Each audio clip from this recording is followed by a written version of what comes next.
Woo! Yeah. Oh, yeah. We're back, baby. We are back. Better than before. Good afternoon, everyone. Good evening to some of you, including me. Good night to some of us. Good night to some of us. Joel, you're praying that I don't go for very long. I pray about all kinds of things, but I did not think to pray about that. Yeah. Dog, So welcome, everyone. And I first want to apologize because you are watching me. Normally I'm live, but this time we're not live, and we don't normally do this, but I screwed up. And, you know, when you screw up, you just got to figure out how to unscrew it. So thank you, Joel, for accommodating me and allowing me to pre-record this. It is Tuesday night, right? But if you guys are watching live right now, we're monitoring the chat. So Joel, say hi right now. There you go. I just said hi. If I didn't, there's something horribly wrong. Yeah, so Joel will be live. I'll try to join at some point, Joel. It will probably be towards a little bit into the 1 o'clock start, but I'll definitely join so I can help answer some questions and you can pull me in live. This is the first time we've done this. We won't be live. We'll just be on the back end of the chat. Oh, yeah. We'll be on the back end of the chat. Yeah, this is going to be running like this is autopilot. Yeah, we've never done this. This is way too complex, Joel. This was a horrible idea. I'm Great already idea. hating it. I love it. It's going to be great. It was my idea, so I can criticize it.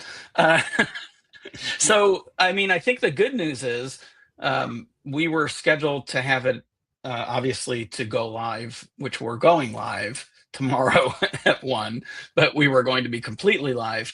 The advantage right now is we actually have Wits with us, which is fantastic. So Wits, thank you for joining us last minute. I am going to I'll be putting you on the spot, but I think you're mentally prepped for it.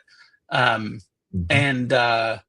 this, I think I kind of warned you, Joel, that this might not be a very short, well, it's never short, right? We do our core pals. This is not a core pal. So we want to do a little bit of a deep dive, but Joel, I was thinking, sometimes I'm a little too ambitious.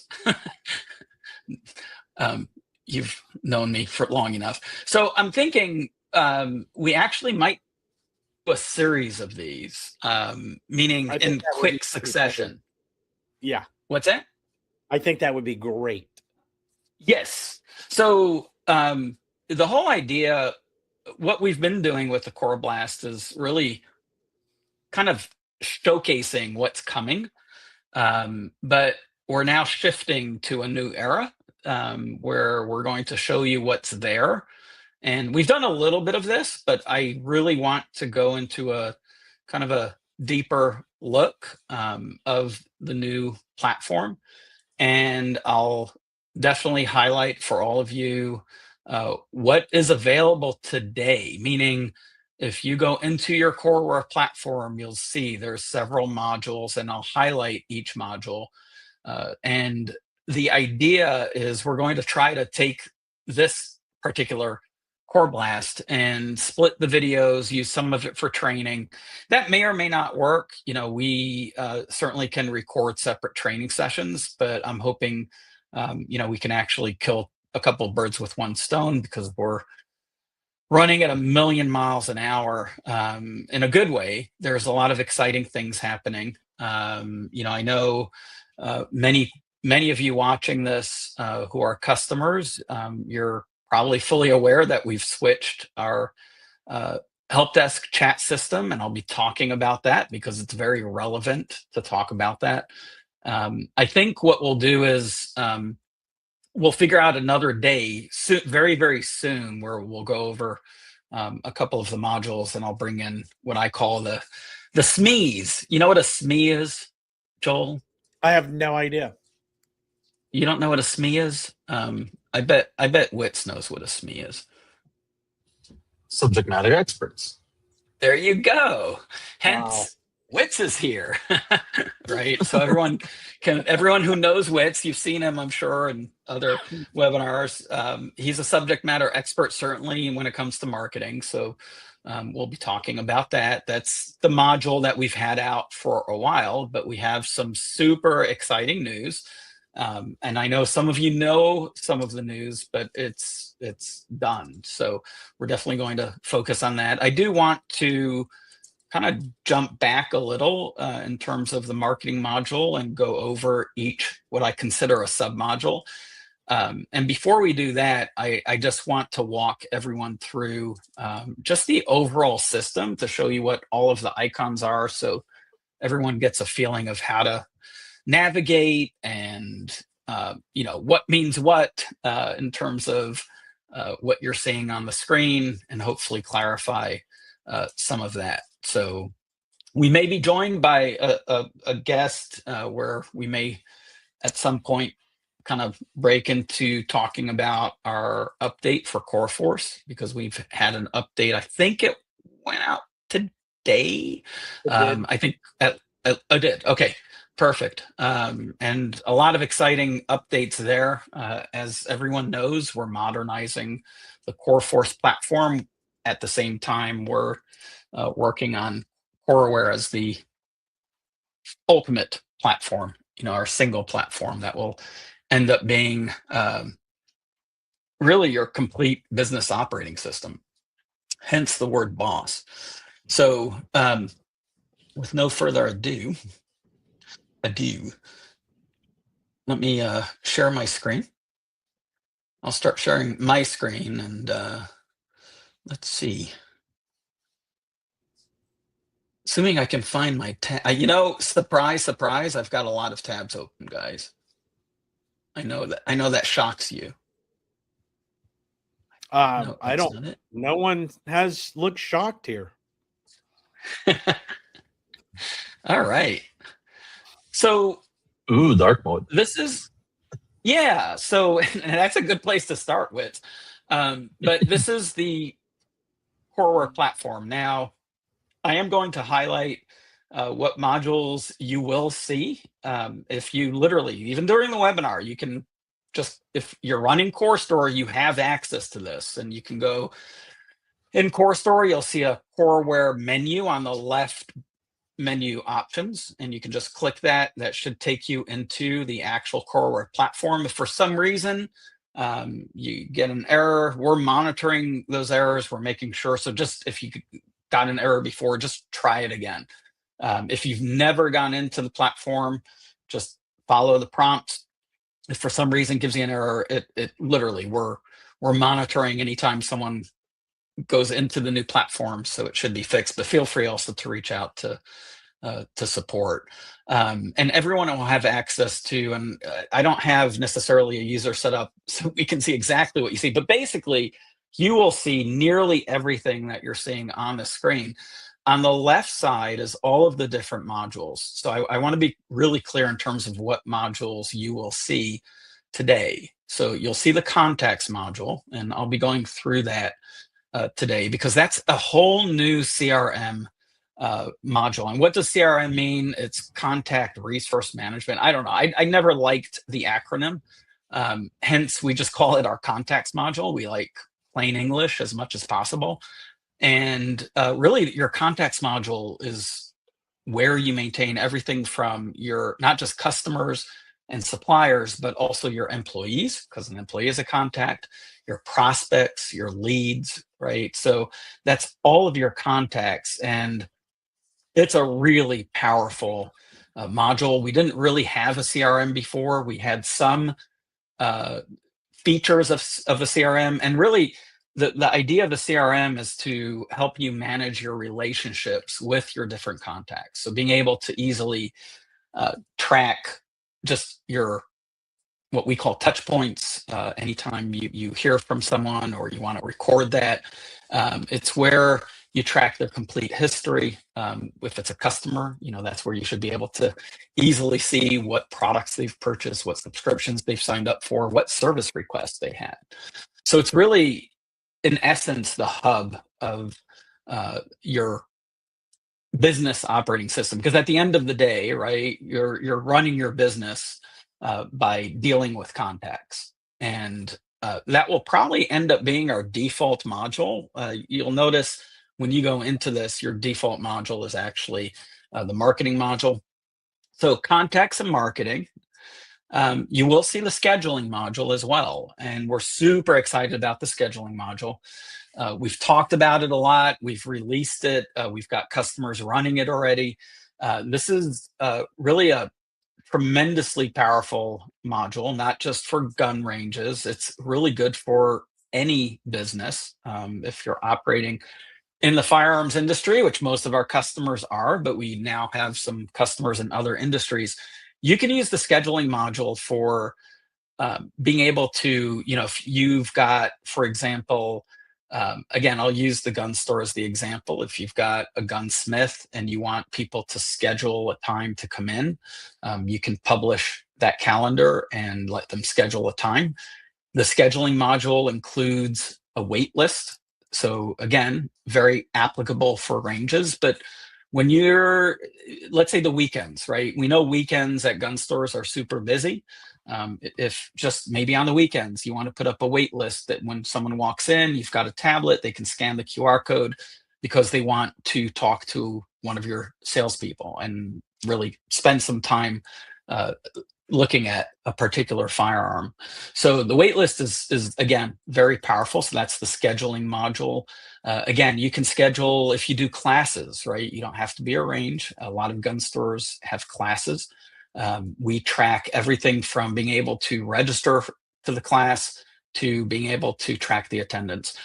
Scheduling is one of the modules we won't cover in detail today. We do want to have a coreBLAST because we've updated it quite a bit. For the gun ranges, we're super excited. We've integrated into Action Target. So it's really a complete system. Hopefully we can, do another coreBLAST, I'm going to say next week, and probably cover scheduling then. Service, absolutely excited about our service module. Anyone who's talked to support in the last week, we converted from our crisp chat system to our own, and that's the new service module.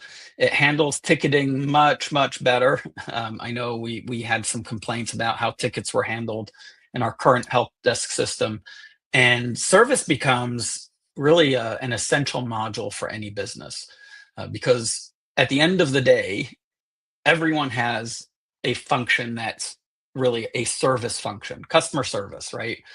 You can't run a store, you can't run a business without providing customer service. And the service module is where any customer request comes in, and that includes work orders, right? So initially you think, hey, work orders are totally different. They're not really a help desk issue, but they actually are because it's a request from a customer who's coming in to get something serviced. That module, again, I'll probably cover some highlights, in terms of both of those modules, but that's what that module is. The next 2, 3, you will not see on your menu yet, but products, pawn, and FFL, you can take a guess on what all of those are. I was going to have Matt join us tomorrow because we've got the kiosk really ready. So, Joel, I don't know what we should do, but again, we'll maybe schedule the follow-up soon because I'm super excited to have Matt go through the new FFL, the new kiosk, what's coming. One of the biggest new features that's coming is the ability to let your customers use their own devices to fill out the 4473, scan their driver's license. You can geofence it, so it's literally stays ATF compliant because your customer cannot walk out of the store to fill out their 4473. So it's super exciting. I think we are launching our first couple of customers on it either this week or next week. Once we go through that initial testing, it will be available for everyone. And I lied, you won't see actually, you won't see purchasing or company either. There's a lot of great features in terms of purchasing. That's self-explanatory. Your company module has a ton of things in it, and we'll be opening that up hopefully in the next release. So probably next week or the week after, you'll have access to at least some of the modules, the sub-modules, right? So these are the main modules, and then we have sub-modules within each module. Not to confuse everyone, but it's really powerful. So, I should have just said that, just look at the top of my screen, because that's what you'll see. And then everything else, except you'll also see payments. So payments really is where what currently is our core clear gateway, but it's really does a whole lot more. That's where you'll maintain anything related to payments. So of course, scheduling, for example, is an area where you can set up a class and take payments. That's why you'll have access to the payments module. It's the center of a lot of the modules here, because a lot of the modules, if you're doing subscriptions, that's obviously where payments live. So everything is all connected, right? And we've done this in such a way that we're trying to make sure that our customers can start enjoying some of the new modules and new features, and you can still use your legacy system. And we're in this mode where everyone thought I'm crazy because they're like, Ezra, you can't pull this off. You've got to switch completely to the new platform. I'm like, no, we're going to do it in such a way that we don't shock the customers, right? We want all of you excited about this. You can use as little or as much as you want to use in the new platform. If you're a customer that's subscribed to CoreStore, I want to be clear on that. You have to be subscribed to CoreStore. Otherwise, you do need a subscription to Coreware. But if you're a customer subscribed to CoreStore, you have access to all of this. I'm super excited about the website module. We are taking website building to the next level, meaning anyone will be able to, and Wits, feel free to correct me if I'm wrong, but the idea is that anyone can literally quickly build a web page. And again, this isn't revolutionary, but it is for us, because we all know that with coreFORCE, I always tell people, coreFORCE is not for the faint of heart. You've got a lot of limitations. You need to know HTML, you need to know CSS. I mean, all these things that a business owner typically, A, doesn't have time to deal with, B, doesn't necessarily know about, and C, you've got better things to do, right? So the new website module, we might, depending how this goes, I don't want to make it last hours and hours, but we might get Wits to just quickly show us a teaser. But I want to focus on what's there now first.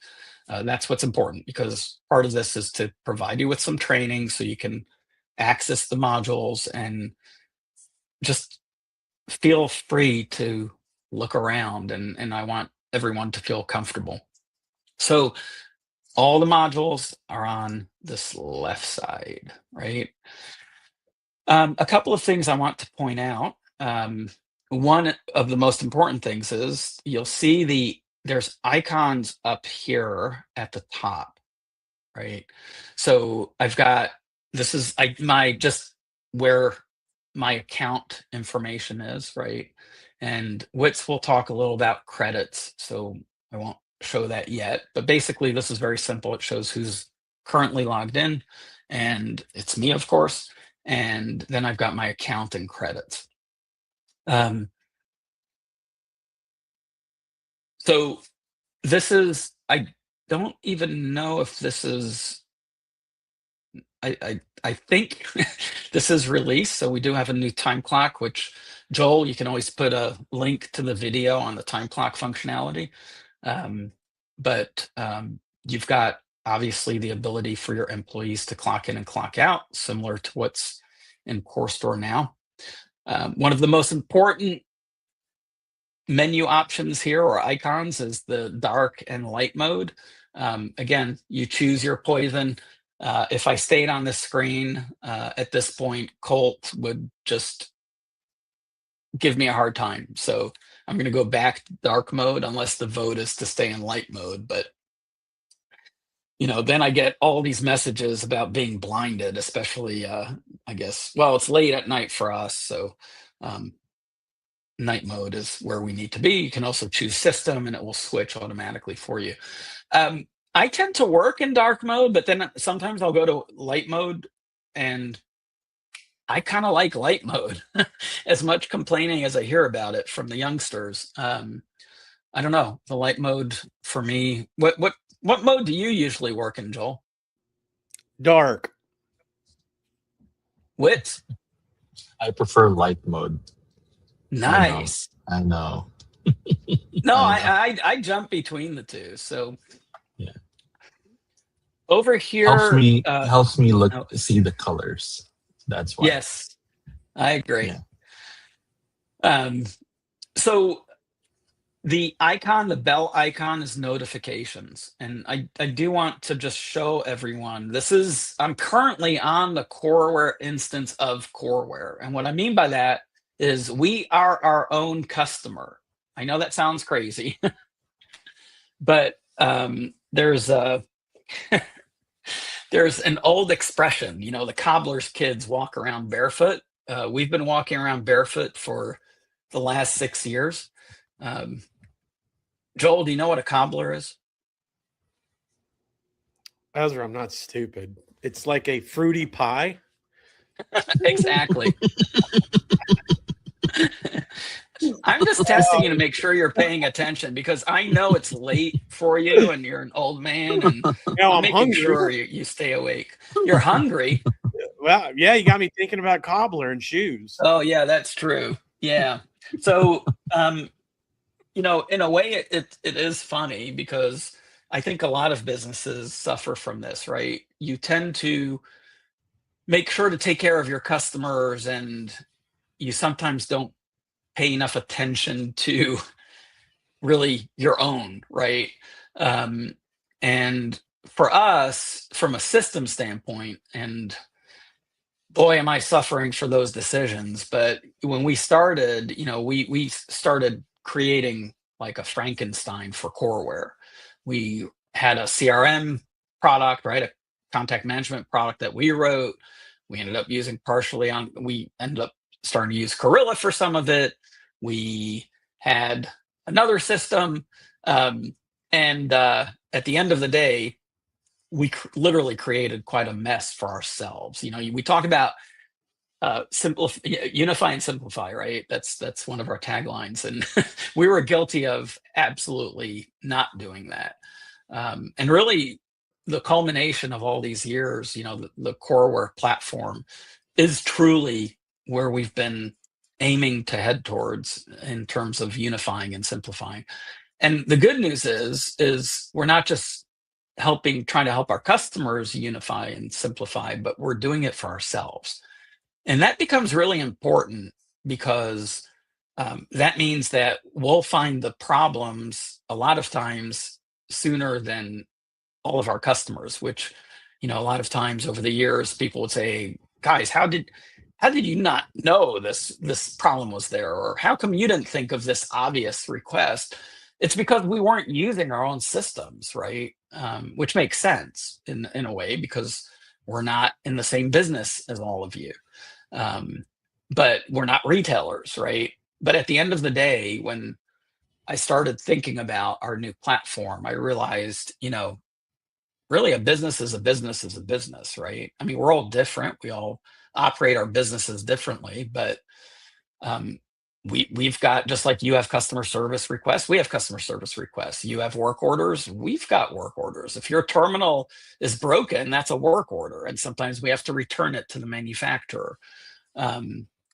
So we very much run a lot of things in parallel. We do the same marketing, you guys do marketing. So being able to use our own tool is going to be tremendously beneficial for so many different reasons.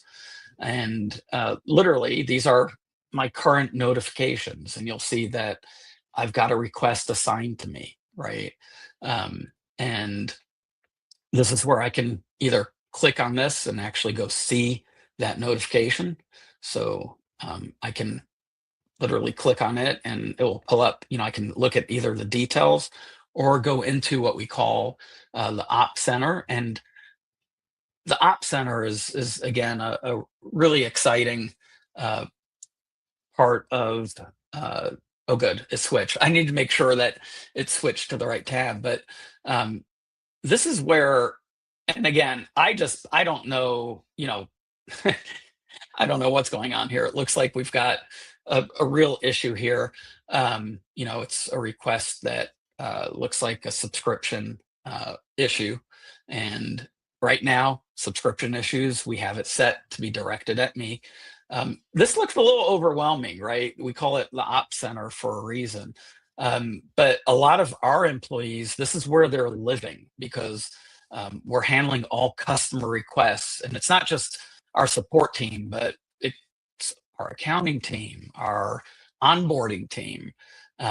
It's literally our entire operations center. And it looks a little overwhelming at first, but it is amazing what you can do here. And we'll definitely make sure to set up a separate time to literally do a deep dive to help you set up the service module. You can start playing with the service module today. You can start hitting some buttons, just check some things out. The nice thing with the new Coreware platform, it's pretty self-explanatory, even though it goes very deep. Just to give you an example, I can just hover over any of these icons if I don't know what they mean, right? So, I've got my requests, I've got my mentions.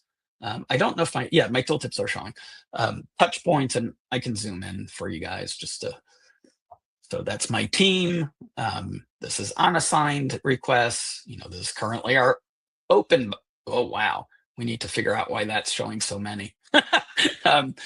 Actually, I think I know why. So that's not a real, we might need to talk to Oki about that.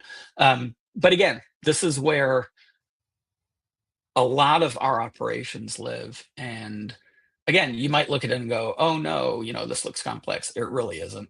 Just hover over an icon in the system and you'll see, what it does. So I encourage everyone to, start playing with this. Everyone attending or watching this particular broadcast, you all have customer service. And some of you might say, oh, I use Zendesk, or I use Freshdesk, or I use so-and-so. And my statement back is even at something that costs, and there's very few things that cost this little, but let's say it costs $30 a month. That's $360. Is that, $360 a year, right? It's a little late, Joel. So if I make math mistakes, like pull out the calculator and just, correct me if I'm you'll wrong. get to the right answer way before my calculator will. So we're good. So my point is, Joel, every dollar counts right now. I mean, we know costs are going up. This service module is there for everyone to use. It's part of your overall subscription with Coreware. There's no extra cost. If you do end up using Corey is our artificial intelligent agent that we have literally incorporated throughout the whole application. That's where you may incur some costs, but you'll be able to control those costs, right? There's nothing going to be hitting your cards without you knowing it. And I want to make sure that's very clear. And you'll see how we implemented things when we let Wits go over some of the marketing module.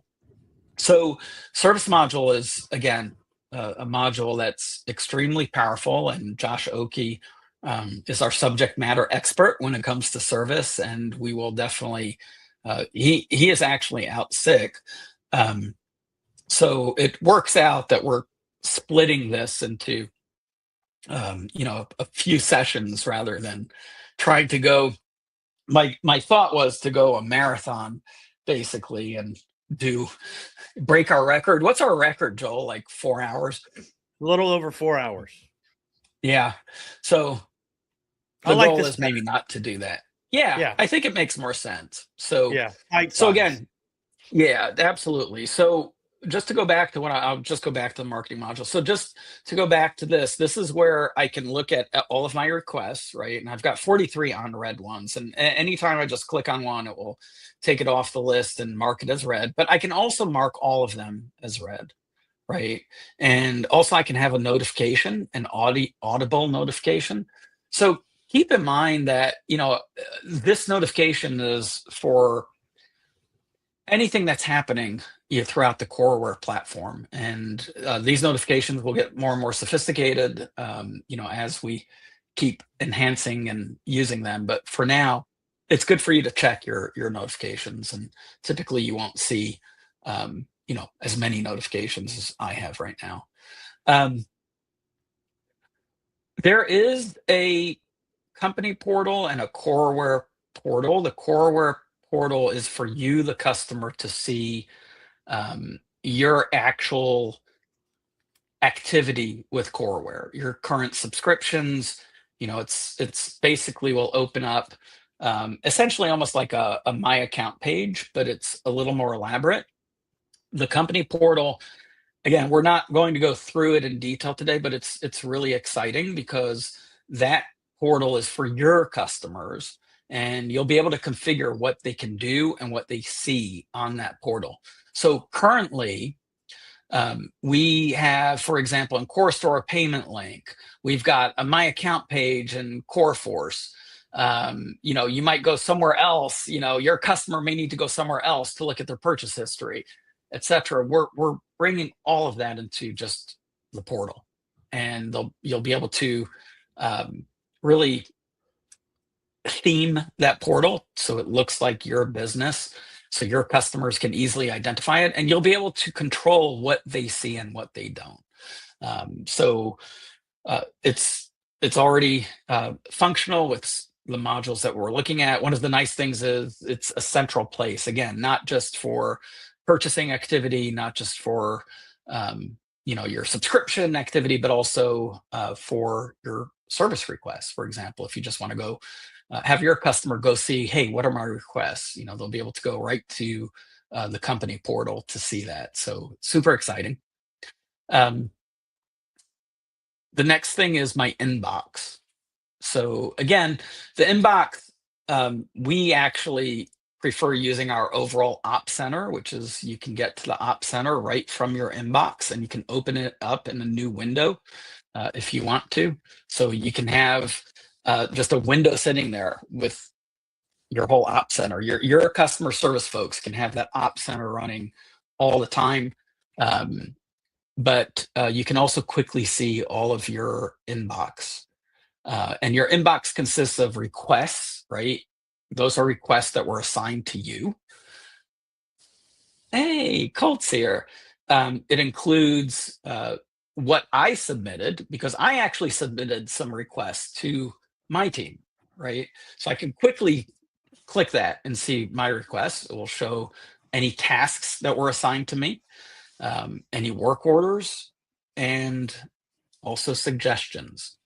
And I don't I don't remember, in which you might be able to help here, but we haven't released our public page for our suggestion box, right? Not yet. Our new feedback. Okay, so yeah, so that's coming hopefully this week. So we have a feedback page currently, and we have a lot of customers that put in a lot of suggestions. We have not been ignoring those, but knowing that the new platform was coming, we decided to hold off on some of those some of that feedback. We're going to be converting the feedback that you already gave us into what we call our suggestion box. And I love the idea of suggestion boxes. I came up with the idea because I'm old school, and I remember back in the day, I worked at IBM as a college student. This is a million years ago. Of course, Colt is here to remind me that. It was before he was born. Holy shit. Wow. That just hit me hard. I really think it was before he was born. It was. I think I was 17 years old. So I just gave away kind of my age. But that was well before I was born. Yeah, shut up, Colt. So you're 63? Yeah, thank you guys. I totally opened myself up for this. So at the IBM office, we literally had a cardboard box where you could put suggestions in. And the suggestions were how to improve things around the office. And I think there was a story, I don't think I'm making this up, but there was someone that put a suggestion in to use, I know this sounds dumb, but again, this was a long time ago, but the suggestion was to use plastic bags in the garbage cans instead of just having the garbage cans, because they had to literally collect the garbage cans and wash them. And I don't know, this person got some massive bonus because of it, because they calculated the cost savings. So you could just put suggestions in. So suggestions, I think it's a good thing to have in any business. Now, sometimes we all know some customers come up with not the best suggestions, but the beauty of the suggestion box is you can upvote and downvote. Typically, if I see a suggestion from Colt, I immediately just downvote it. That's kind of our the standard operating procedure. But other than that, we try to read people's suggestions, and I'm totally kidding. So yeah, the suggestion box is, again, a feature I think anyone can use. So again, your inbox is really important as you start using the different modules. That becomes really relevant. And Colt, thank you for joining. We told everyone we're not live on air this time, and I didn't know if we'd be able to grab you. So I told everyone at some point we'll go over the coreFORCE updates if you showed up. So we'll definitely switch to that at some so point. We can cut this part out and I don't have to be, no. There you go. All right, to the left, there's a couple of icons that I do want to point to. So our company has been using for just a notebook, right? Everyone has a notebook. Some people, well, many people, I think, still use pen and paper in a notebook for just writing miscellaneous notes. I know some of our employees still do that. There's sometimes nothing that replaces a pad of paper, and a pen, right? I'm not one that goes that direction, and literally it's a very simple reason why, is because I have horrible handwriting and I just try to type everything that I need to write out. In general, I'm not Mr. Notes Taker, period. That's just me. Over the years, I've tried all kinds of notebook tools and they've never worked. But we now have a notebook tool right in the platform. You can use it if you want to use it. You can start a new notebook. You can import notes from Notion. I think there might be a slight bug in that, so just let everyone know it's something we're looking at. You'll see you can start with a title of a notebook, and the neat thing is you can make it visible not just privately to you.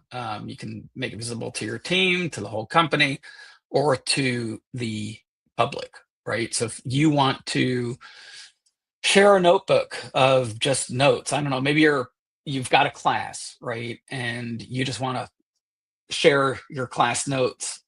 You can actually do that. And we'll make this more granular. So you'll be able to share things to groups and to audiences. And I'll talk about audiences in just a couple of minutes. But when I have a notebook, again, I can just do list. So I can create that notebook, and you'll see you just create a page. You click on create page. You can give a title to the page, right? Weekly. I don't maintain a notebook, so I'm probably using a really horrible example. So Joel, you can pipe in here. But if you hit the / key, that's where you can just choose from a whole list of what do you want to put in here? I mean, you can put in a PDF file, you can put text in, you can put a heading, right, for your notes.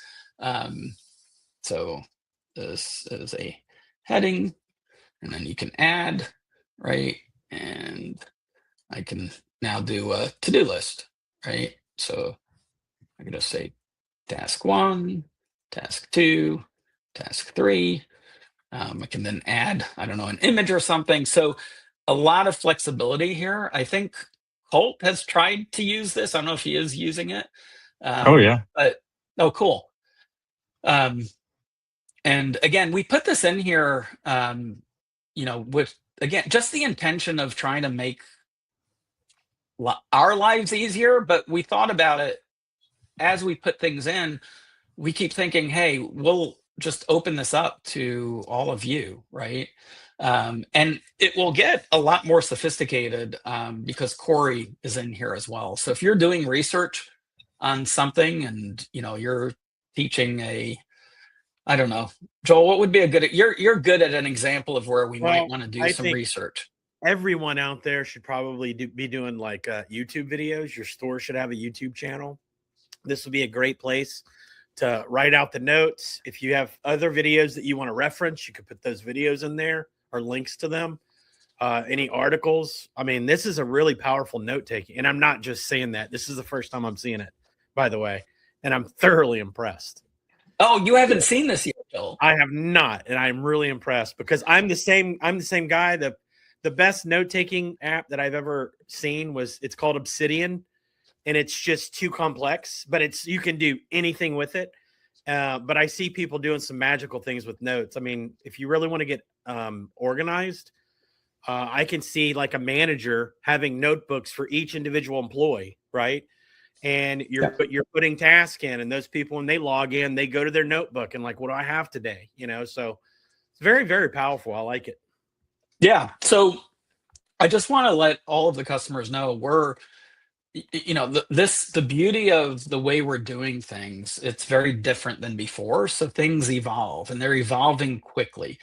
And some of you might come back to us and say, guys, there's no help, there's no documentation, but we will have all that, but it's moving at such a pace where if we stop and create, this big document explaining how everything works, it could become obsolete within the week.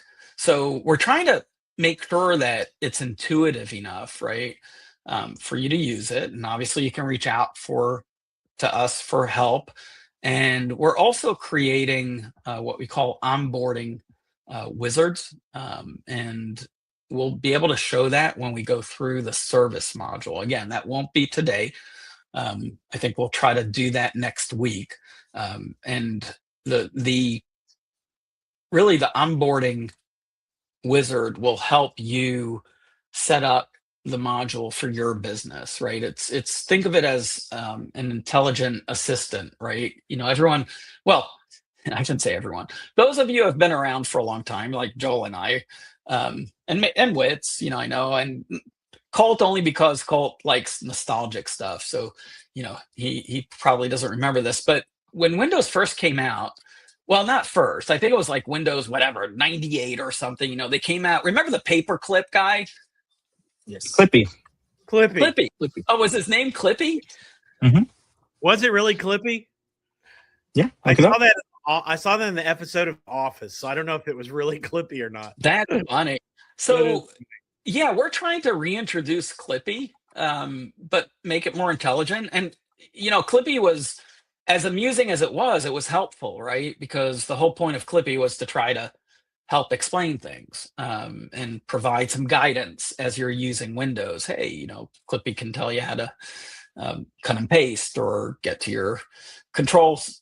What was it called? I don't even remember. It was Control Center, not Control Center. I don't even remember. I don't use Windows anymore. It's been a while. So, but hopefully everyone understands what I'm getting at.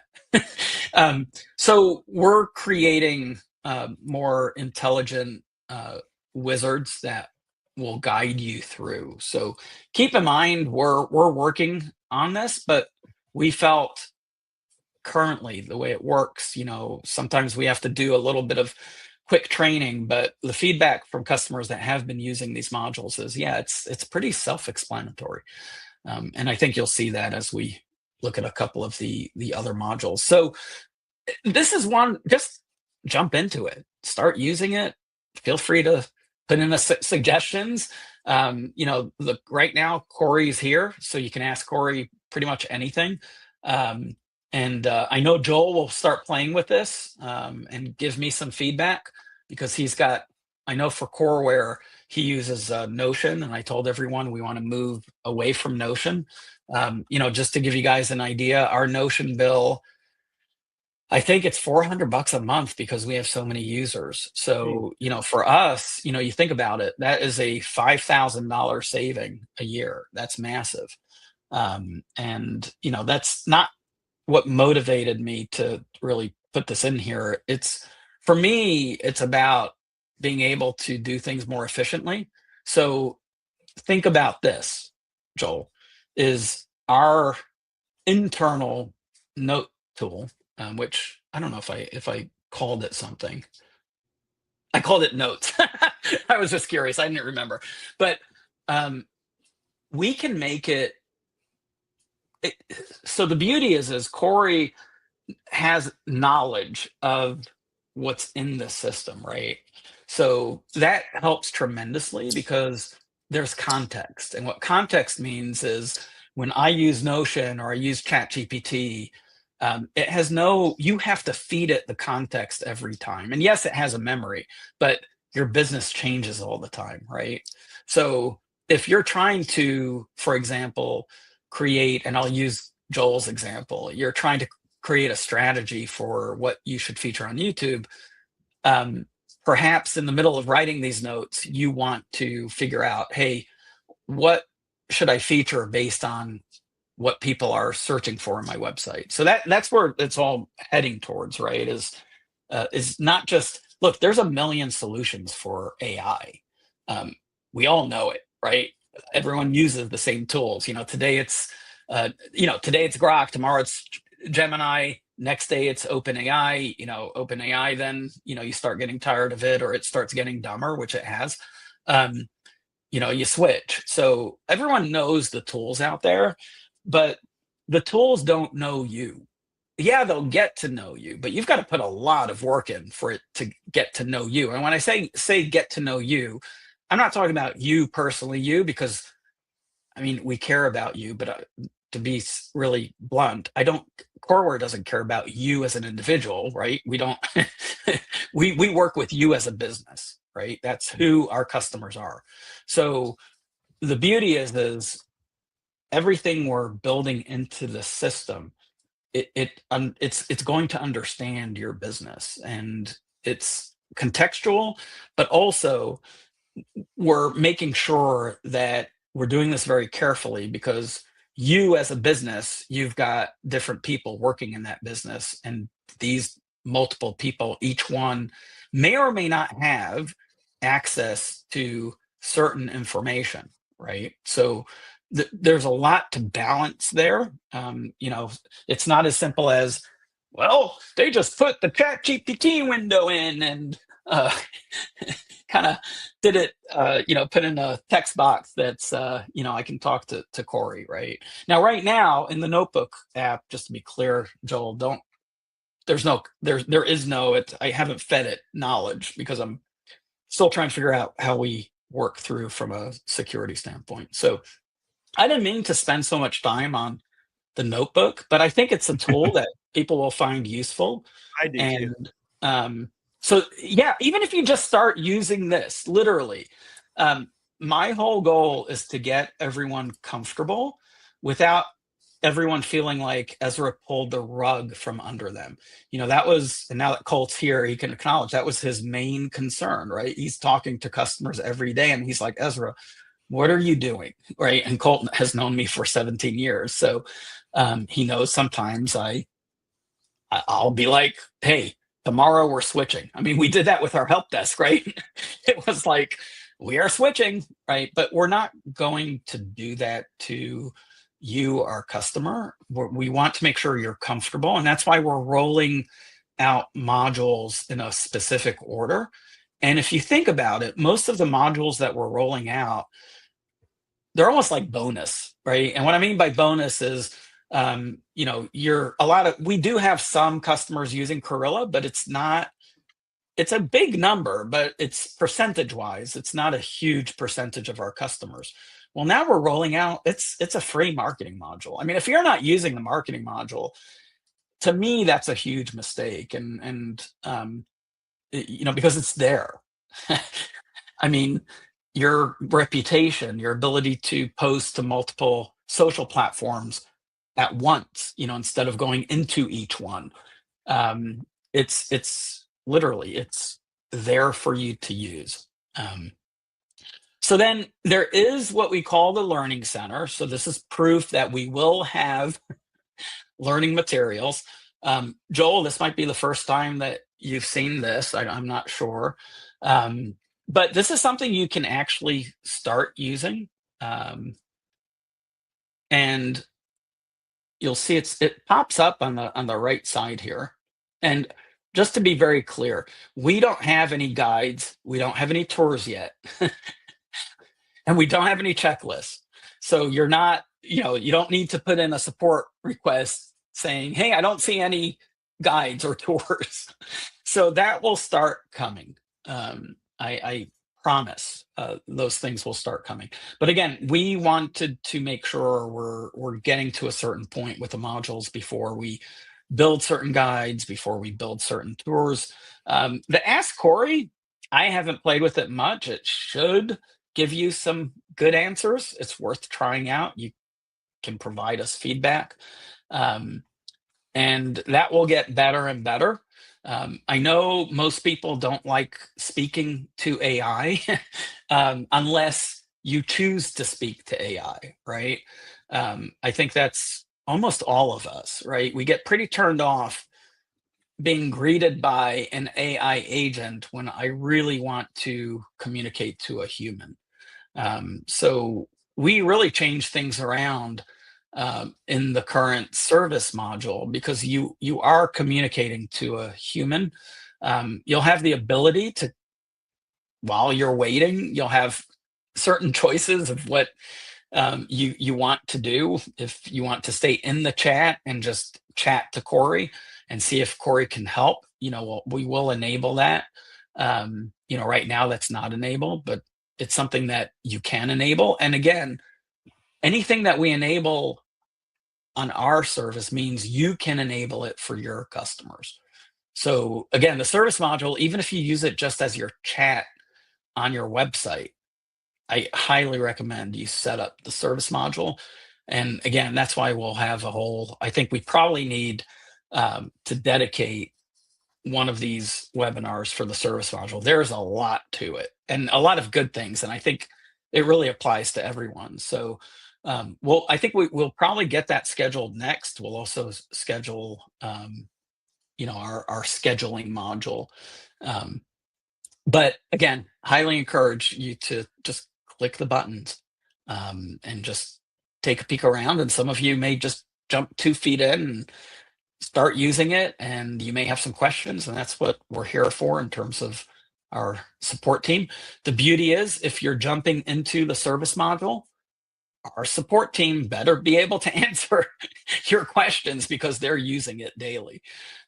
So we definitely hope you get good responses from them, and obviously you'll let us know if you're not.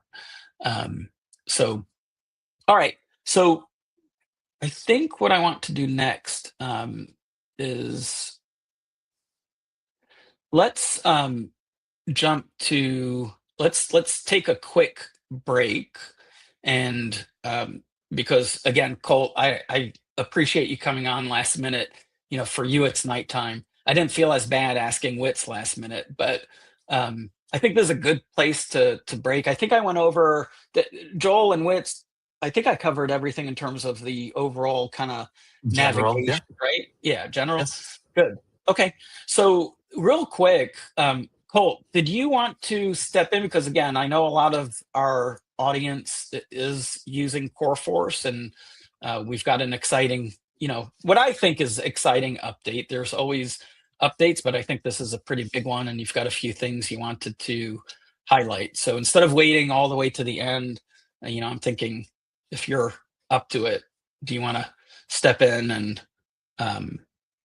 just share some of the highlights of this update? No, I'm good.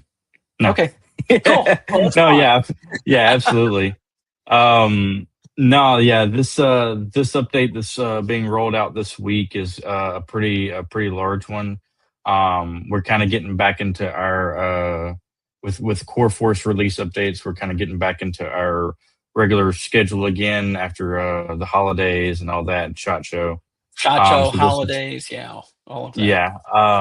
So this update alone has 44 issues that are being resolved with it.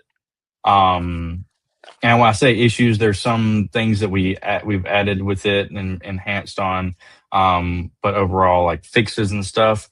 And this doesn't include like some hot fixes, what we call hot fixes that have been done in the past couple of weeks as well, because we've made some quality of life improvements and updates on those as well. Just to note a couple of things, there's a lot of it has been surrounding the new search, because we've been getting a lot of good feedback, constructive criticism essentially of different settings and stuff like that people want to adjust on them and everything. So there's going to be new options for the biggest one to me that will probably throw off. And I struggled. I'm again, like Ezra said, I'm the one that's, I'm talking to customers, regularly. So I'm always like, is this going to be like, a major sticking point or something like that? But one of the things that we're adjusting is hiding the ability to hide pricing when something's out of stock completely. Awesome. That's really good news. And it's really huge. And at first, you might be confused as why you would want to do that. But with the way that coreFORCE works underlying is it's going to try, like say, for instance, if you're synced with CoreStore and you have your local inventory and that item goes out of stock, well, if there's a distributor, it's going to fall back to the distributor pricing, and the pricing will get adjusted. Now, if you have it out of stock, that distributor, you might have a product that distributor hasn't had that product in a year. So it was falling back out of stock. And so it might go ahead and sell a lower price because it was a year-old price or something like that. So there's little nuances like that. That can make a really bad experience, right? Because if I was just at the store and I bought the product and it was $100, and then I go home because I bought the last one and I happen to go, hey, I want to just check the website. Hey, might as well check the product out because I want to see the feature. Look at specifications or something. Yeah, specification. And I see the product for $95, even though it's out of stock. Yeah. That would suck. Excuse my French. And Colt, I want to point something out because I was actually literally tonight, I was searching for an item. Sorry, guys, I was on Amazon. I was searching for shoes. So I wasn't searching for firearm products. But there was a pair of shoes I wanted to buy again. And guess what? They're out of stock. Guess what? No price. So Amazon does it. Literally, there's no price. And if an item can't be shipped, for example, to a certain address, same thing. Amazon will say, can't ship this to that address, no price. So, sometimes it's good to look at the giants of e-commerce. And even though, I know we all have opinions, sometimes it's good to look at what truly works. And I'm sorry, but you have a hard time arguing with me that Amazon doesn't know what they're doing when it comes to e-commerce. So that is a great feature. Hopefully it's turned on by default is my vote, because why cause confusion? What is the point? It makes no sense to me. So that's just my 2 cents. Yep. So that will be defaulted to on. If you don't like it, there is a setting that you can go in and turn it off. So which is kind of one of the things I wanted to point out as well. I was going to go ahead and share my screen if that's okay. Absolutely. So something. Sorry, let me use your technique. No. So something else that will be coming. It's not in this update. Will be coming in a later update. Because I've gotten so much feedback on it and everything. And I wanted to point this out on this specifically because I know a lot of people have been looking at it. There are more settings here than a lot of people realize. And one of the reasons and one of the things that we're going to be changing and optimizing is this view right here. So this is your product search settings. I know it might look a little bit different for basic and standard users, but overall the page is the same.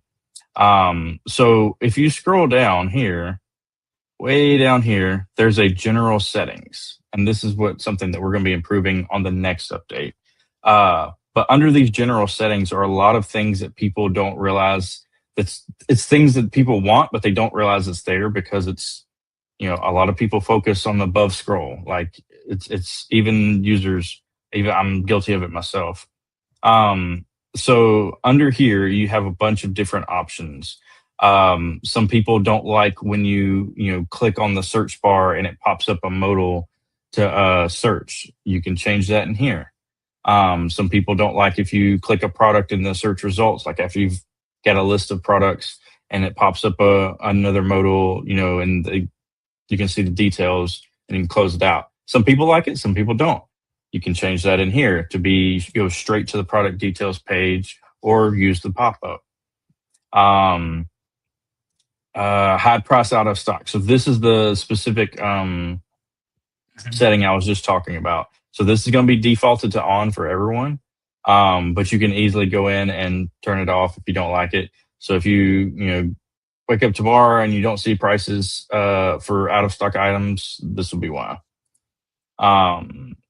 So something else that one of our customers mentioned to me was on mobile view, the tiles are very large.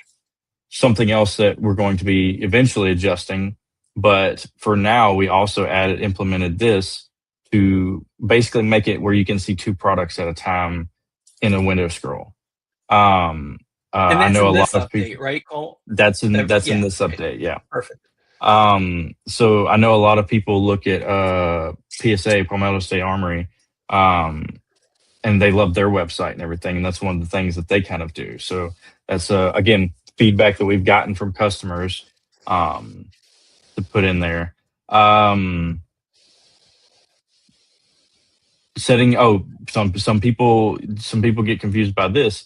So some people want to show out of stock products by default. By default, it only shows in stock products.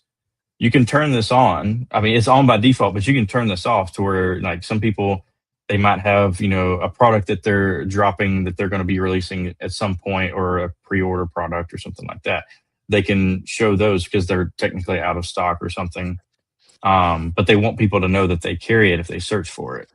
So that's a setting there. And then this page options, I would say, and this is probably something we didn't default this option to on because of some people, the customizations that they do on their own product details page. But if you want your page to look more like this, which is this kind of, layout view and everything, this is like the new details view.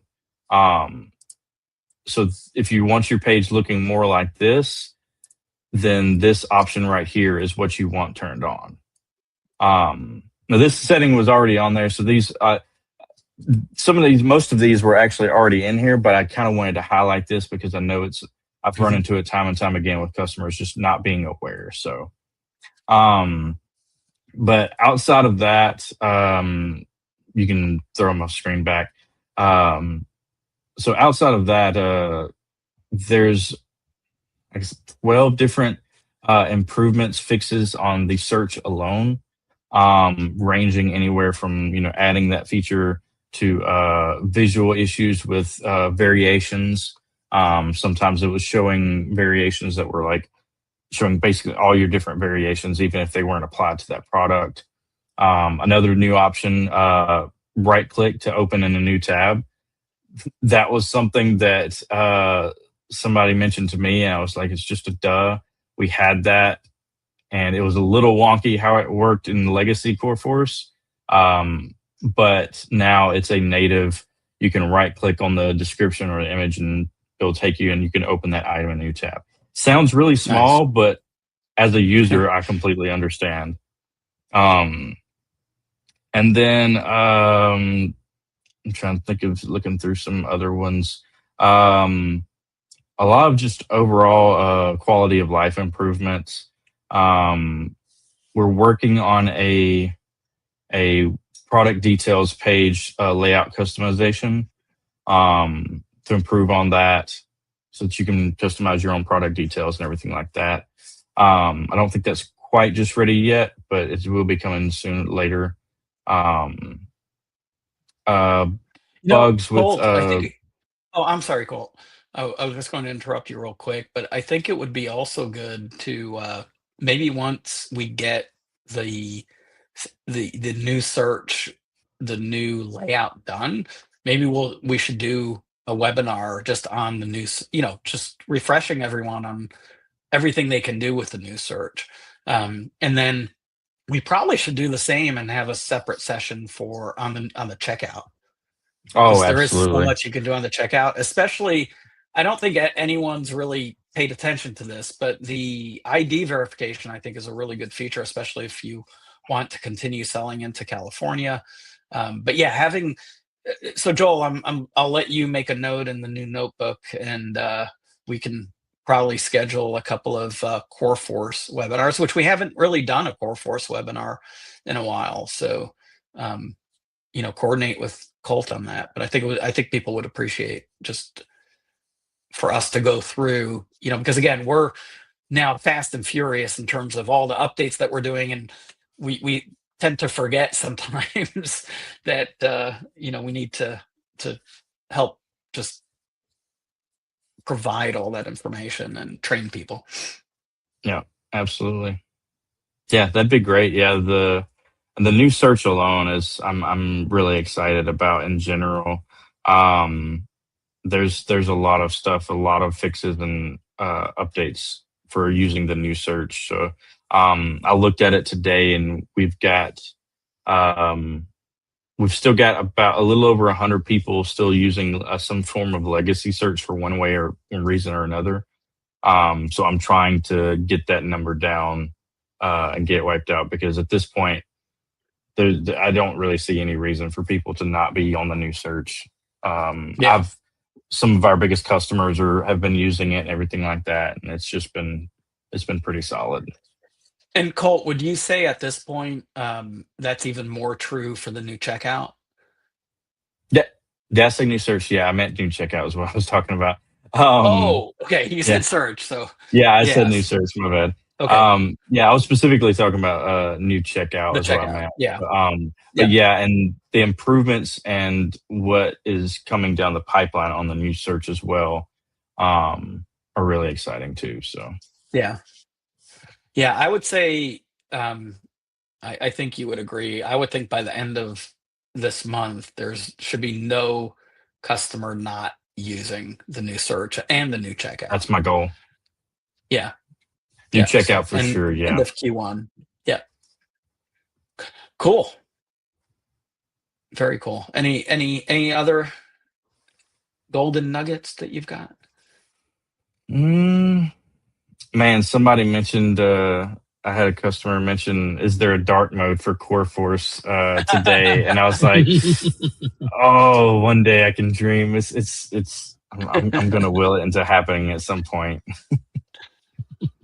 That's awesome. Yeah, you missed our conversation about dark and light mode. So, but we did have part of this conversation because I was going through the whole just overview of the new platform, and yeah, we hit upon one of the first icons. Obviously, is dark or light mode. So you were mentioned because I took a poll to see here just between us as far as who uses dark mode and who uses light mode. So I won't tell you, but there's a big fan of light mode here. So I told everyone I switch back and forth, but I literally said for Colt, I'm going to stay on dark mode for now. But I like appreciate both. it. I switch between the two. Cool.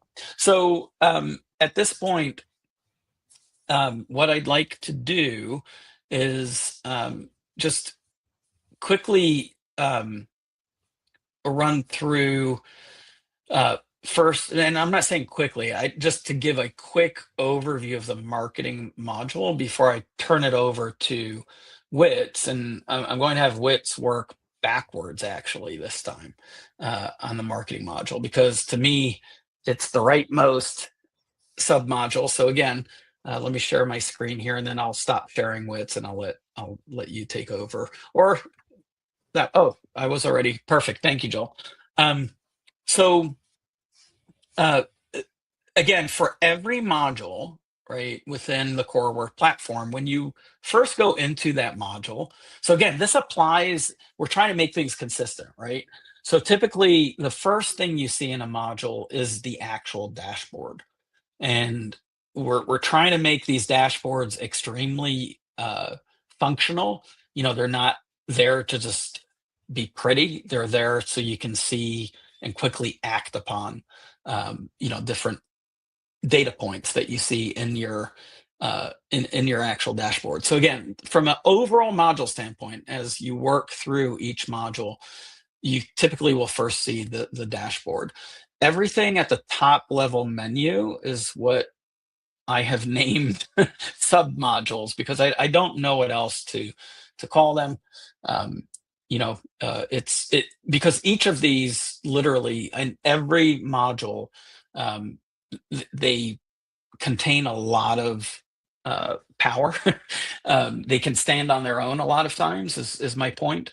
But they're part of the overall parent module. So it's no different than a category and a subcategory, right? So in this case, you've got your primary modules on the left side, and your sub-modules are within the module. So the marketing module has just a lot of functionality. I mentioned it before. A lot of it you can just use for free, and I'll let Wits tell you, because he's going to walk you through the first module. Will be the one all the way on the right, but not quite all the way, because you'll see that there's a little grayed out sub-module here, which is for the SMS. And when we say it's coming soon, it really is coming soon. Our goal was to make sure we get the email going first, and that's what Wits will cover and actually walk you through just how to get it set up today. And with that, Wits, I'll stop sharing my screen, or have Joel take me off, and we'll let you share your screen. And again, I put Wits, this was literally 30 minutes before we started is when I thought, hey, Wits is awake at this point. So let's see if he can. So I put him on the spot. So I'm here, Wits. You know, I'll help you along if you need me. But obviously, you're the subject matter expert. Wits actually designed a lot of this module. It's pretty exciting. I do want to mention it when we talk about this as an entire platform. When you learn, for example, how to use the email building tool, that tool comes into play in other modules, right? So for example, in the scheduling module, you know, we actually use that same tool set to help you build, for example, the notifications. You know, when someone signs up for a class, you're going to send them an email, right? Thanking them for signing up and confirming the registration. Same thing, your service module. So when you start learning one, and this is why, you know, everyone thought, well, Ezra, why the hell would you start with a marketing module, right? You know, there's so much more that we need, and, you know, focus on the products, etc. But no, you know, we did this very carefully with a lot of thought, and hopefully many of you have already played with this module. And that's why I want to start with the area that you probably haven't played with yet. And that's the email module. So I'll let Wits talk about it, and he's going to tell you how you can actually even use this for free, which is super exciting. Yes. So first of all, I want to apologize to Colt because I'm on light mode. Yes. Yes. So I can actually see him getting blasted with light right now. I was trying to find my sunglasses to put them on, but I don't have them on me. But all right, I'm very excited to show this to all of you because I know this is relatively new. And the email, I think the last time I did the webinar about the Coreware platform, I don't think this is available yet. Or maybe it is. But It was not. It was not, yeah. So It was not. now everybody's going to see. Everybody's on Webcast now. Okay, that's funny. Bear with me, just for this module.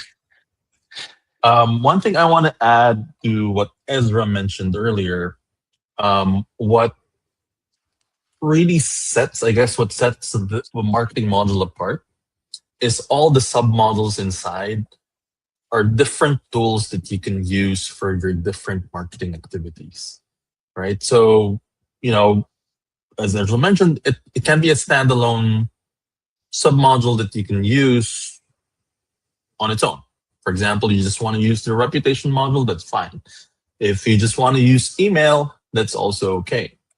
And for this session, what I'll do is I'll teach you how to set it up for the first time, and I'll teach you how to connect your dedicated email domain and what that is in the first place.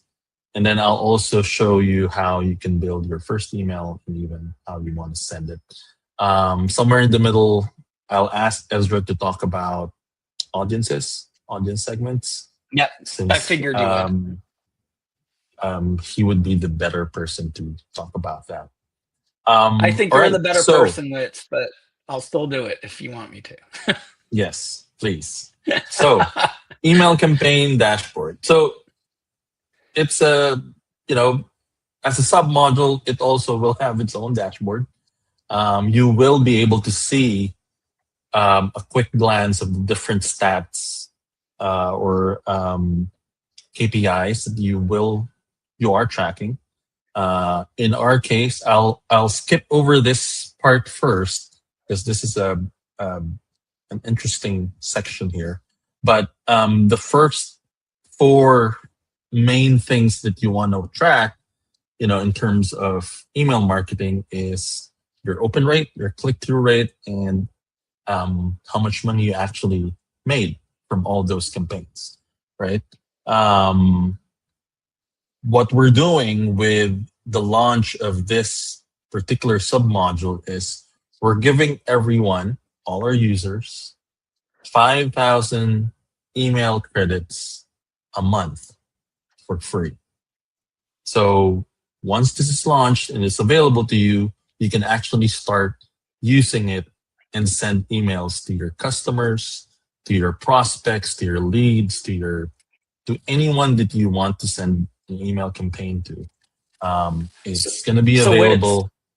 Yes. I'm sorry for interrupting, but I didn't get a chance to share this with you, but I just came back from Savannah, Georgia. I was at the MCHAR dealer show, and we got to see a lot of our customers. We talked to prospects, and I was actually talking to one customer, and I literally told them, hey, make sure you come to the webinar on Wednesday because we're going to go over some of the new modules, and we have the email module coming out, and you get 5,000 emails that you can send out a month. And at first he thought, oh, so I can just use it for 1 month, right, for free. I'm like, no, it's every month. And he goes, Ezra, I don't come close to sending out 5,000 emails a month. I'm just have a small retail store. And I said, that's awesome. That means you literally can use this at no cost. And again, even if you can get a MailChimp or something else for $20, $30, whatever it is, $40 a month, all of that adds up. And, everyone thinks that I always have some ulterior motive. It's for me, it's so simple. I've said it a million times. I want to say it again. The more value I can provide to our customers, the more likely you're going to be a long-term customer who's going to grow with us. And we've had customers go from their basement to literally doing millions and millions of dollars of business.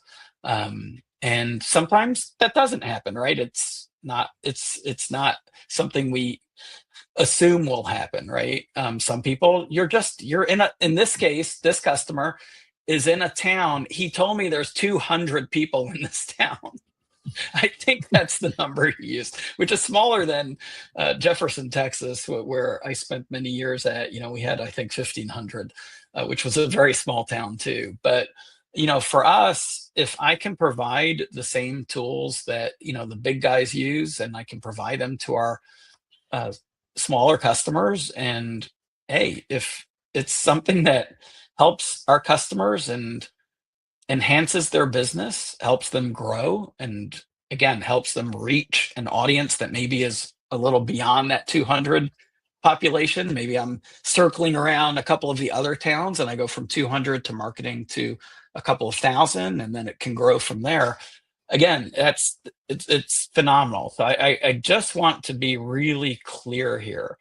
Right now, this is what we're doing, and I intend to stick with it in terms of providing this as a value for our customers.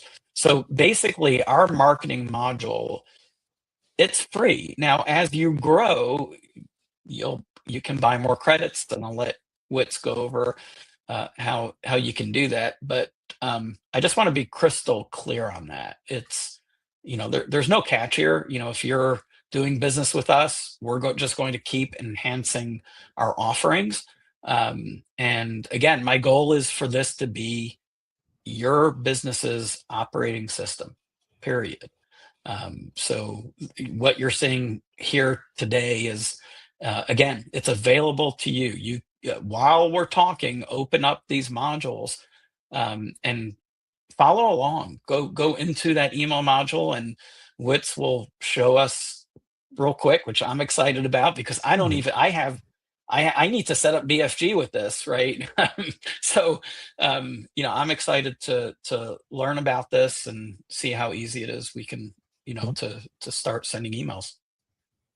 Yeah, that's a good segue. So before you can actually send emails, you'll need to connect your email sending domain, right? And here, basically, you need to go over this settings icon, which goes to our settings screen. However, we already have a domain, dedicated domain set up. But if you don't, I think what you'll see is this screen. I don't know if you see it, right? So if you click on configure email domain, yeah. Yeah, I was just going to ask you, can you real quick just explain, what is because again, some of our audience, they don't necessarily know what an email sending domain is. So do you mind just explaining, to us what that even means? So a dedicated email sending domain is a subdomain that uses your domain name that allows email providers like Gmail or Yahoo or Microsoft in case of Outlook. It allows them to identify the email as authentically coming from you, right? Because right now in this day and age, everybody can pretend to be, oh, I'm Apple, oh, I'm from Microsoft, which is essentially what a spam, right? But having your dedicated email sending domain, since it uses your domain name and you are able to verify via settings, DNS settings, that you are indeed the sender, this provides not only security, but also legitimacy to the emails that you send out. I think a couple of years ago, the main email providers, which is Google/Gmail, meaning the people that receive these emails use these providers, right? They made this mandatory, especially if you are sending bulk emails, to have an email sending domain, a dedicated email otherwise sending they domain. blacklist you, right? Otherwise, they blacklist you, or you're automatically sent to the spam folder. So the name of the game for email campaigns is you always land to the inbox and not to the spam folder. So this is one of the many things that they're requiring you to do in order for you to be quote unquote compliant, which is good in my opinion, since you don't want to compete against spam. You want to make sure that the emails that you send out reach the right audience and they open your email because they trust that the emails coming from your brand are real emails and not spam, basically. So setting up your dedicated email domain in Coreware, if you see my screen again, it's easy because you just need to click on this button, and then what it will, and I can't show you it now because on our end we've already set it up.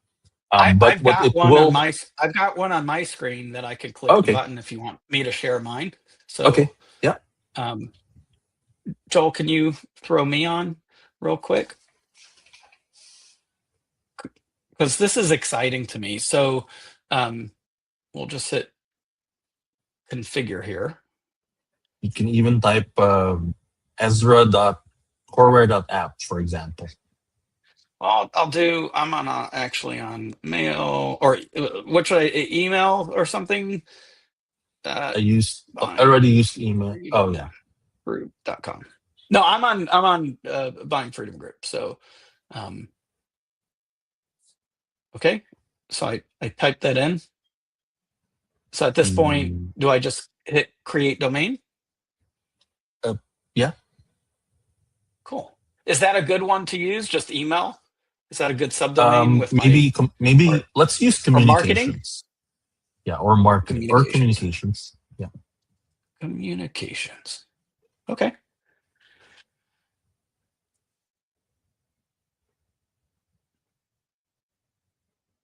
There you go. So what you need to do is you go to your domain provider, whether it's GoDaddy or Squarespace, and then you set up all these DNS records and apply them to your domain provider. I think we already have. I don't think it's live yet, but we are setting up direct. There is. There you go. It is. Yeah. Okay. So there you go. So again, here's where I want to stop, because if I was looking at this screen, right, it's kind of looks like, okay, guys, I don't know what to do from here, but all you need to do is click set up DNS, this button right here. And at this point, I can just choose my provider. Now, most of the world, these are the top 3. And, we may add a couple more. But regardless, if you're not using GoDaddy, if you're not using Amazon, if you're not using Google Cloud, you can still manually copy and create the DNS records. And again, I'm speaking French to many people. So if it's French to you, you either have someone that helps you with your website that can literally take the step, or you can ask us and, we can provide some guidance. But for most people, again, GoDaddy's, it's crazy to me because they're still the dominant domain registration. Now, if you don't have control of your domain, you need to go whoever has control of it. If it's your employee, if it's your marketing company, whoever it is, you need to own. Look at the image behind Joel, right? The image, not the screen, but put yourself back up, Joel. Yeah, you see that guy there? You're the operator. You better operate like a boss. If you don't own your domain and you don't know how to access it, I mean, that's like not knowing where the title to your house is. I mean, is that a good analogy, Joel? Yeah. Yes. I'm just Or making you sure bought you're a car, awake. but you don't know how to drive Yeah. or start Yeah. it, So, basically. so again, some of you may go, Ezra, we have no idea who owns my domain. Yeah, let's make sure we try to help you identify that. That is something where these days, absolutely, you need to make sure you know. So again, in our case, we actually use two different, depending on which domain name it is, but mostly I actually, I happen to really like GoDaddy. It's always been good from our standpoint, and at this point, you can set up your you can just give it access. Just a comment that I'm saying here, this tells you how to get your API credentials, but let's improve on that, Wits. We should be able to let me just log into GoDaddy and do an authorization that way. So we'll keep improving this. But again, if anyone gets stuck on this step, just let us know, and we'll do our best to try to help you through it. But at the end of the day, before you contact us, make sure that you know where your domain name is hosted. And Joel, I think there's a place you can actually, maybe we can post that, after the webinar. We can find a couple of sources, because some people may not know who is the domain, where the domain is registered at. So, and again, from my perspective, go to whois.net. Yeah, whois.net. Whois.net. So, and that, yeah, that whois.net. So let's post that. Let's put a little banner down here on whois.net. So that's really important, right? That's again, it's not highly technical, but it's important to know, who your domain is registered through. So, yeah, perfect. All right, I'll get off screen and let you take over from that. So would you say, that's the hardest, part of setting this up? That's probably the most boring part of setting this up. And the good thing is it's a one-time setup. So you only do it once, and then you don't need to worry about it again. So once that's done, we're basically able to start sending emails, right? You'll need to do a verification. It will tell you once the DNS records are verified. It will give you that status. So once you do your setup on your domain register, you just need to click the recheck button, and then it will. Once it's verified, then we're all good to go. So keep in mind, you don't want to start sending emails till you see the green verified. When I was sharing my screen, it says on each one of those unverified, because I haven't set up the domain information yet, right? So that's the difference between what Wits was showing on his screen and what was on my screen. We're on two different two different accounts, right? So I'm actually, Wits, I'm going to either today or tomorrow, I'll be setting the Bind Freedom group up. So I'll let you know if I run into any trouble. I'll put in a suggestion into our suggestion box, and Colt, you're not allowed to downvote it. Already downvoted. I already created it and downvoted it. But yeah, it would be nice if I could just log into GoDaddy and not have to even think about API keys. So I think we can make that happen. So yeah. Okay. So cool. So after all that set up, you see that green check verified status. You're now ready to start sending emails, right? But before I show you how you can, the more exciting part, which is designing emails, sending them out, I want to quickly talk about what is known as a warm-up period that is now also kind of required by these email providers. So what we did in with Coreware is we built in that mechanism where you can be guided in making sure that you go through the warm-up process, your email domain warm-up process, so your email reputation stays in tip-top shape. So yeah, and the reason for that is because if you start from day one and say, I'm sending out 5,000 emails, which we should be very clear, each credit is a single email. So you can send up to 5,000 emails a month for free, but you can't start sending 5,000 emails because you basically, that's an easy way to get blacklisted, going from 0 to thousands of emails. Now, again, we know you're probably using another tool, so your statement back to us might say, hey, we are already using our own domain, and that's what we want to bring into here, which is fine. You can use if you have an existing subdomain for sending your emails, it's good. I would use one, but again, during your period of where maybe you're using, I'll just use MailChimp, right? That's the most popular, still the most popular, which is owned by Intuit, which, by the way, is not, if you're in the firearms industry, Intuit is not firearms friendly. I'm just saying, that's why we called it our previous marketing platform, which again is still active because we have customers on it, is called Gorilla because it's the MailChimp killer. We'll play on the Gorilla name, but now it's just our marketing module in Coreware.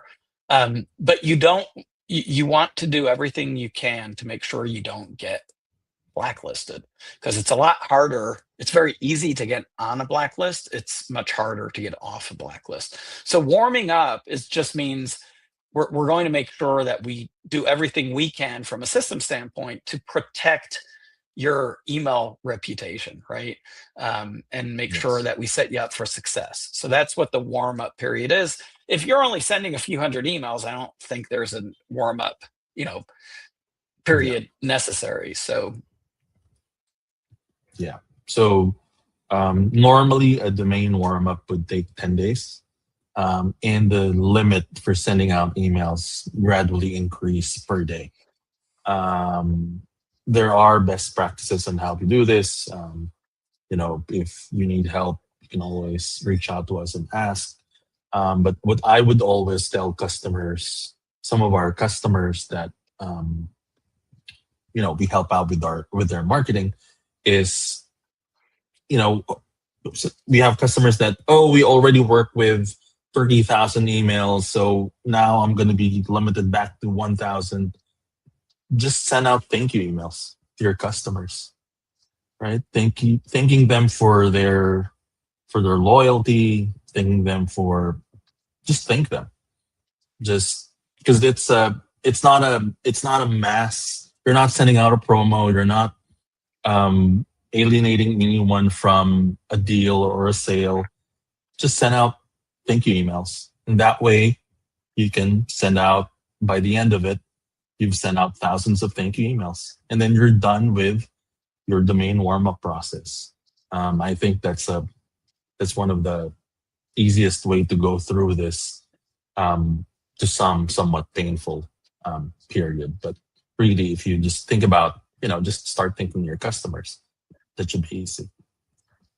And they can still use their old system to keep sending, the specials. Yes. So you're not slowed down at all. It's just that you want to give it 10 days. I mean, it's not even a long time, but basically over 10 days, you just want to keep warming things up. And Wits, this is a legit question because I don't even know the answer to this. So does our system track that warm up, or, we do. How does that work? So we make sure to limit how many you send out the first day versus the second day.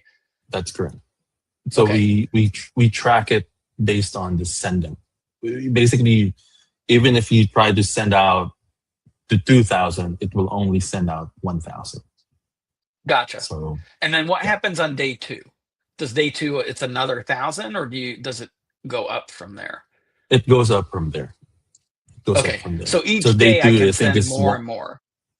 That's correct. By Okay. I think the 10th day you can send out 15,000 or something. So it goes up. Yeah. Okay, and then All right. with we have customers with very big lists. I assume there's no Mhm. limitation from that, other than the warm up period. After that, they can. Yes. After the warm up period, you can send out as many emails as you want. Although, for anything larger than 100,000, we recommend that you batch it.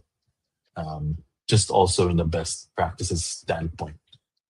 So your domain reputation also doesn't get compromised.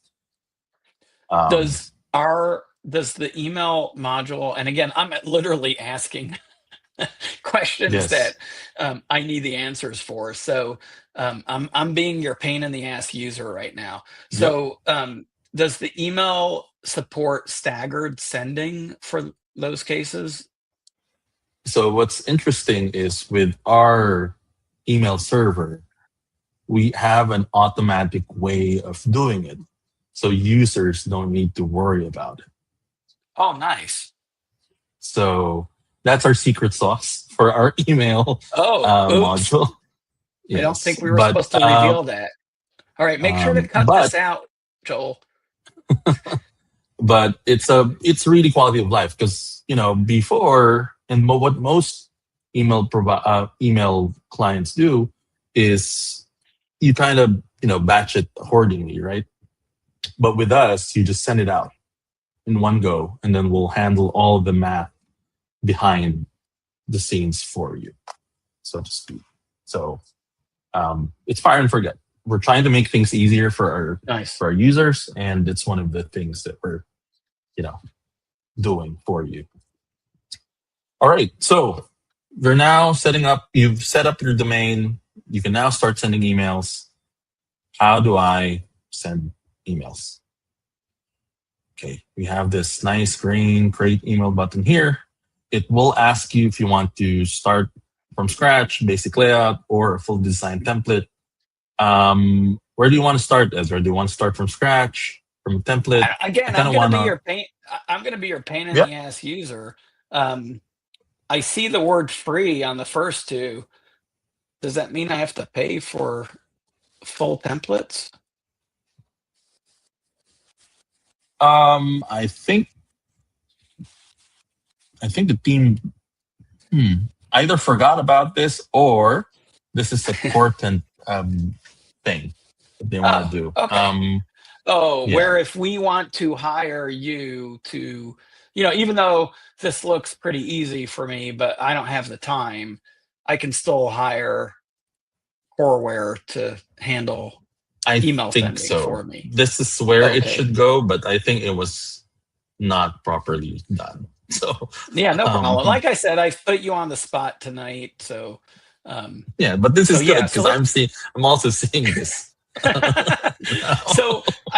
So obviously we won't go into the design templates at this point, and I don't want to start from scratch because for me, I'm somewhat creative, but I need kind of a little head start. So so we have 6 basic layouts for emails.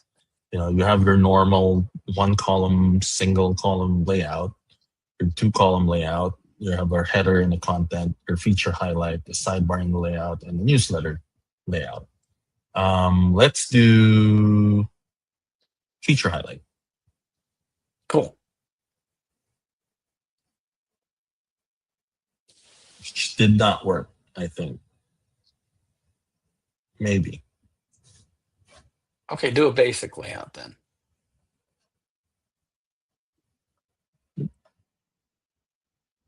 Or maybe I'm clicking it too fast. Hold on.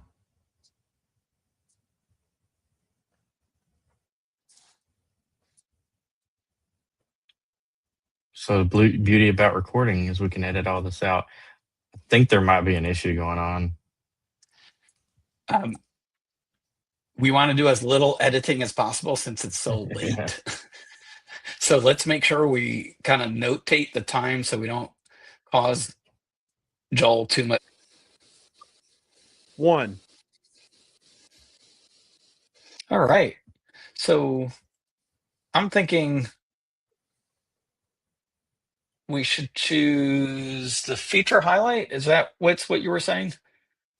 Yeah, we can do a feature highlight or even a simple one, like a 1 column. And I can show you how we can make it into a feature highlight. Perfect. Yeah, let's do that. All right, so let's do a simple single column layout. There we go. So you have your basic layout, as mentioned earlier. It's a very basic layout, but it will have your heading, it will have your text, it will have your call to action button, and then it will have your footer. So this is your first look at our email builder. So on the left side, you will see, you can collapse that so it's Oh, how did you collapse that? We have our small collapse button here. Nice. That gives me a lot more room then to work. Perfect. And then on the left side is where you have your different elements, email elements. So that would normally be your heading, your text, your image, your button. And it's very easy to use. You just need to drag and drop from the palette all the way to the canvas. The canvas is the middle part. Your palette is on your left column here. So it's very easy to use. And the way you can customize this is you just click on the element, and on the right side is your properties panel where you can basically customize the image or any of the elements that you selected. So for example, your social media, you can set up your different social media pages. You can add more social media buttons depending on your online presence. You can change the look of your social media icons. You can change the margins and the padding. So all the different settings are here. So it's very easy to use in the sense that you just need to drag and drop your elements to your canvas. If you made a mistake, you can just delete them here.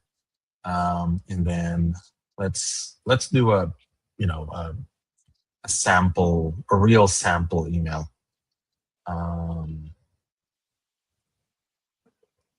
Just copy paste text I prepared.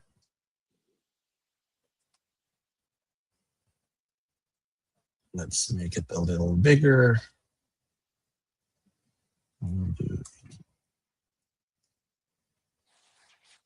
Sorry. Oops. Let's make it bold.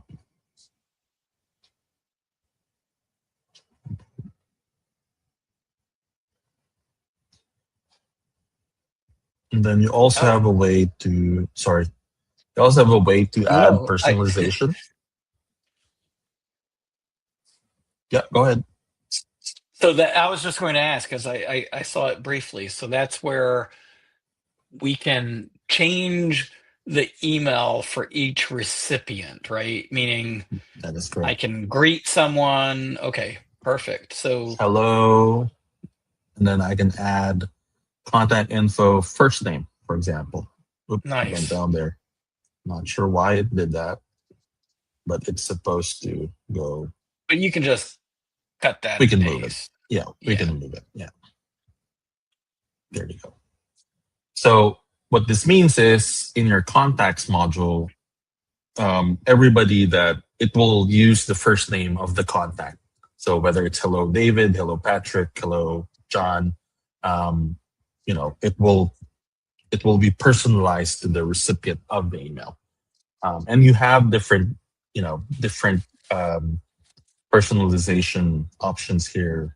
whether it's the company name. If it's not a person, it's a company name. You can also do that. A date and a time, and so on. So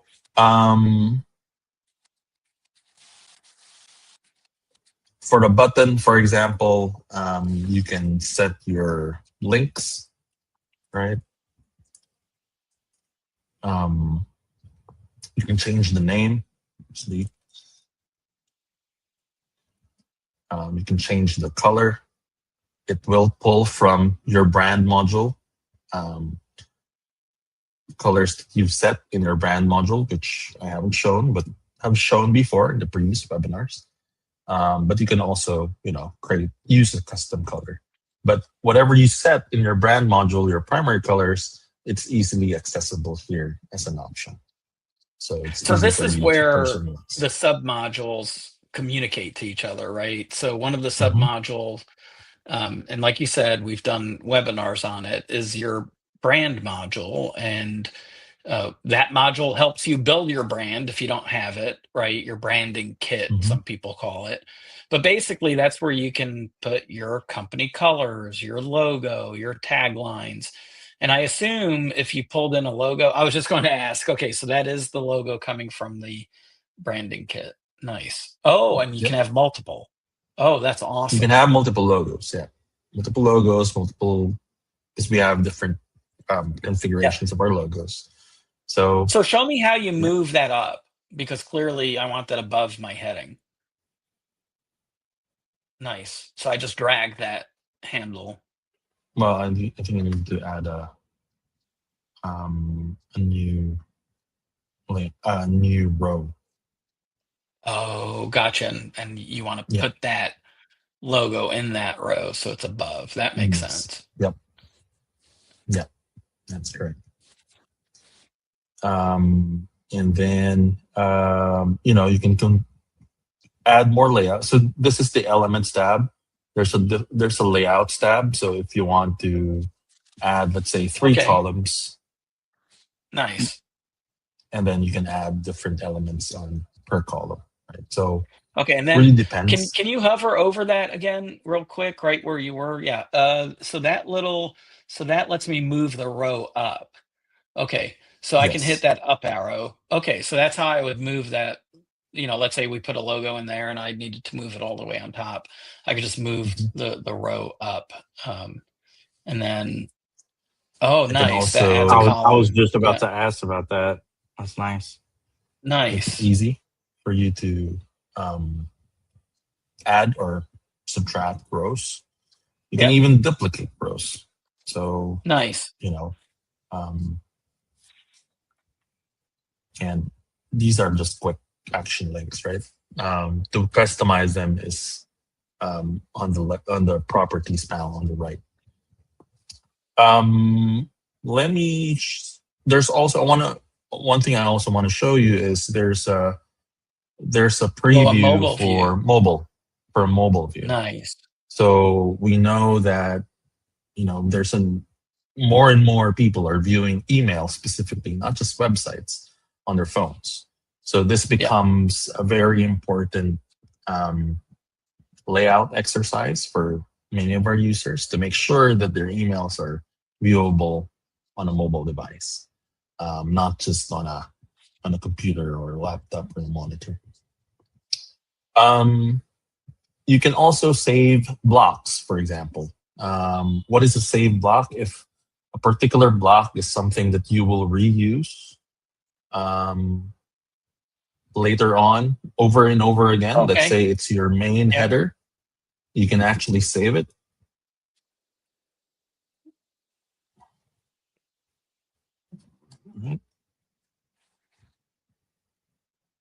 And you can choose to share that with the team. It failed to save. Let me try that again.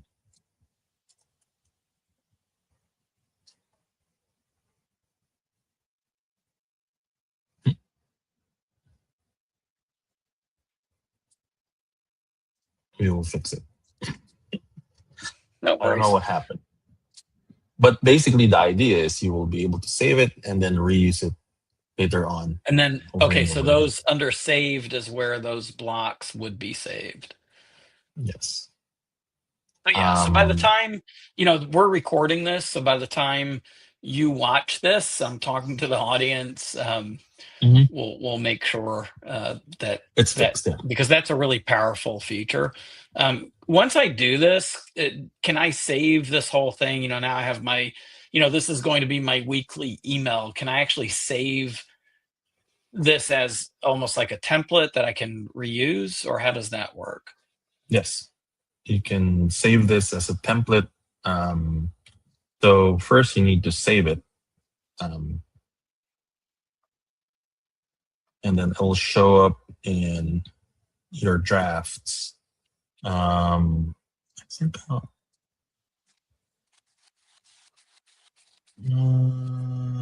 wait a minute.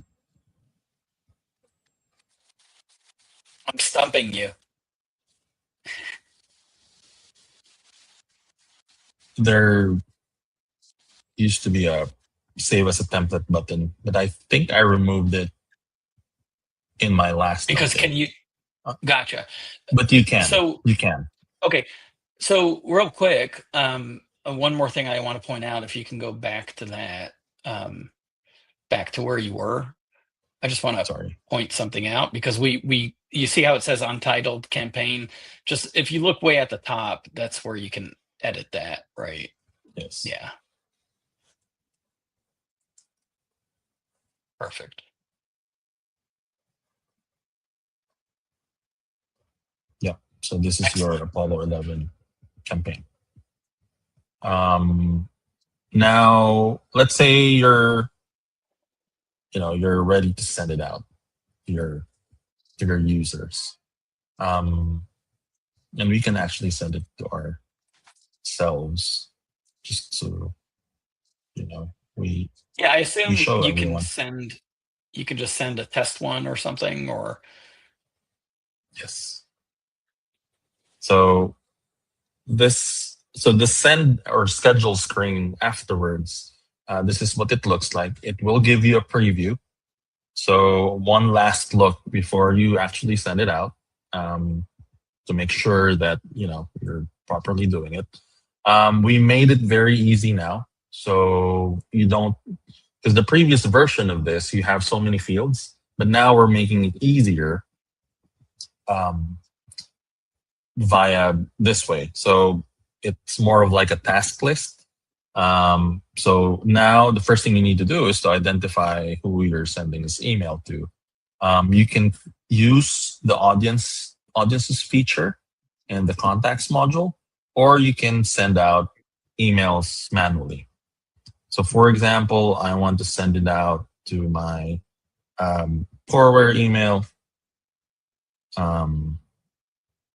And then I get to set the from, just Coreware, let's say, marketing. And then the reply would be, let's change it to marketing. Subject line would be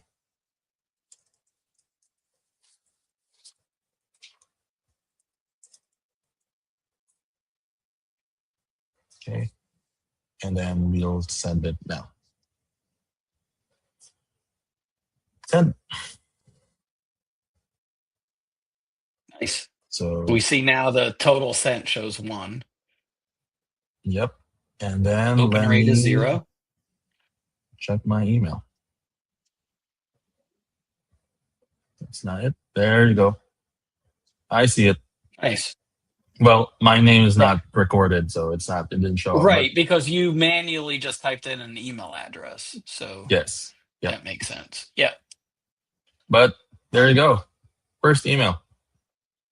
Woohoo. So now does it show that you opened it? Let's go back. Refresh.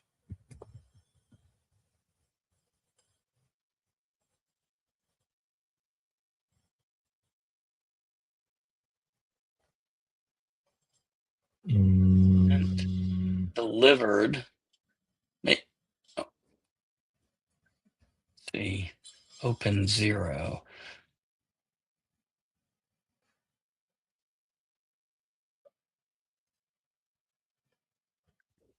I assume that should be updated. It might take, maybe it's, again, not immediate. So we can check on that. Oh, 3 sent, 3 delivered. That was your other. I assume that was a test before. That was a test before, yeah. Okay.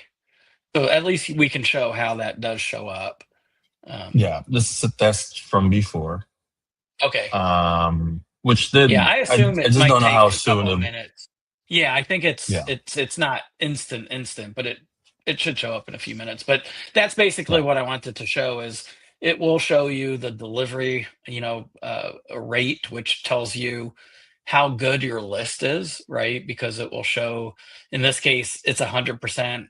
Whit sent it out to 3 different people. All 3 were valid emails, so it's 100% deliverability. And then 2 out of the 3 opened the email. Nobody clicked. There were no bounces and no failures. Yeah. So just with these stats or data points alone, you would be able to understand the performance of your email campaigns and then fine tune your succeeding email campaigns so that the goal will always be to have a higher open rate and a higher click rate.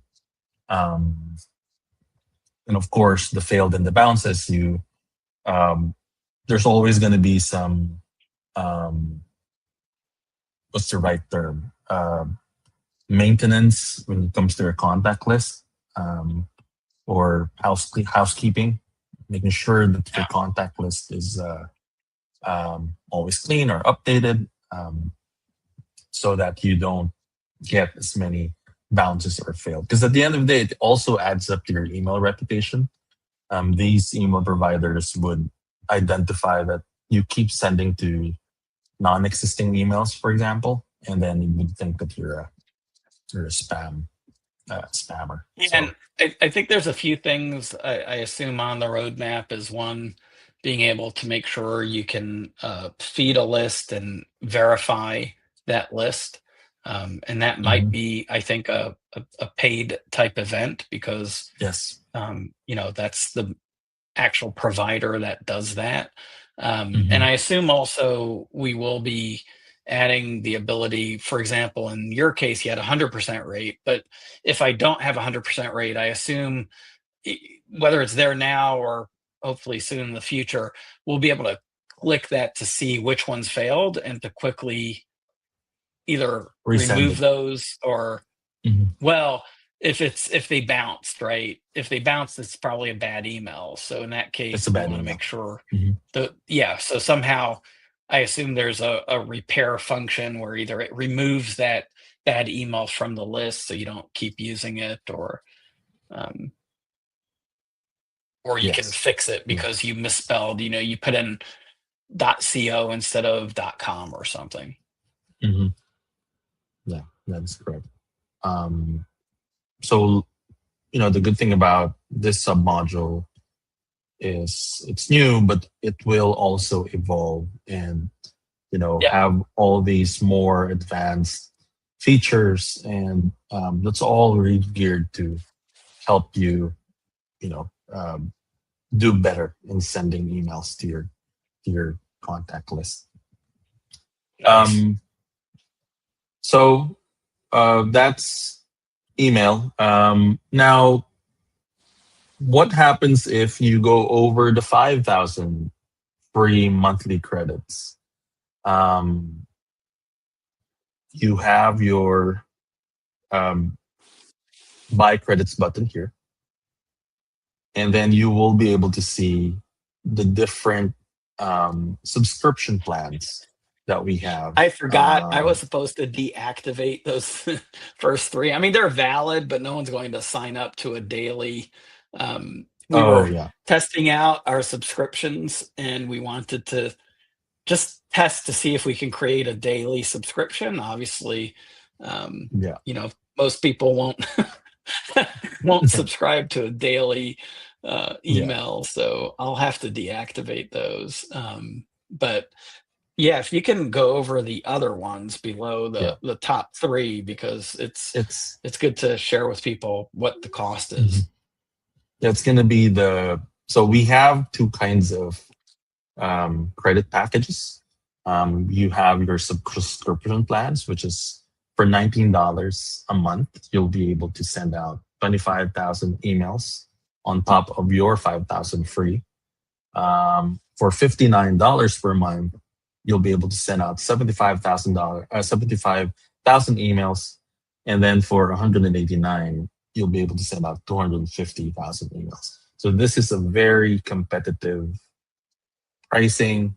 You can check your existing email providers, and we're very confident that this is, the best, one of the best, at least, price points in the market across any industry for email campaigns. And then, of course, there are times where it's seasonally, you're sending out more than the usual. For example, holidays or Black Friday, where you send out twice or thrice as many emails.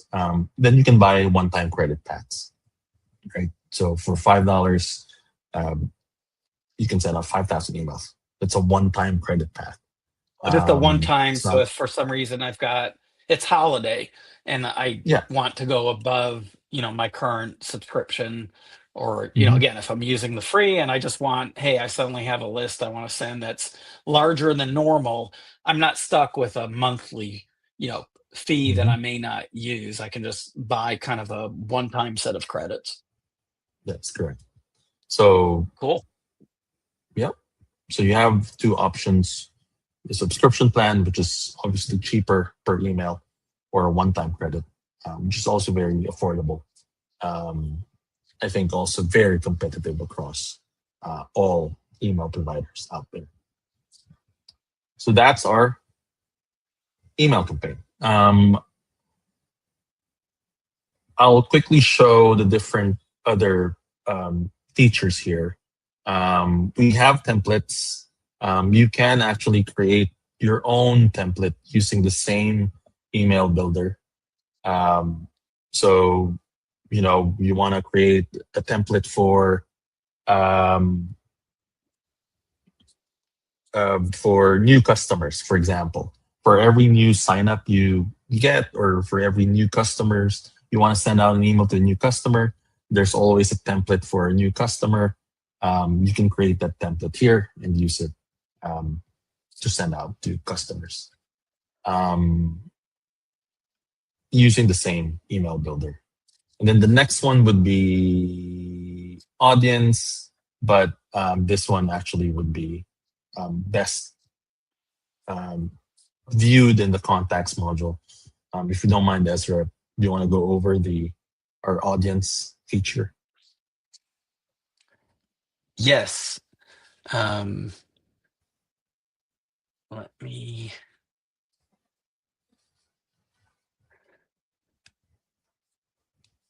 There we go. All right. What screen am I sharing? Joel, you want to? Yeah, we don't want to share that one. I had an error on that one. Let's see.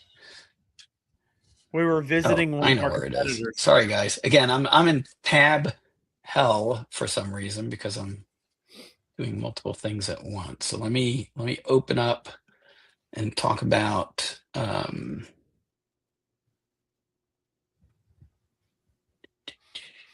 Yep. Okay. Ready?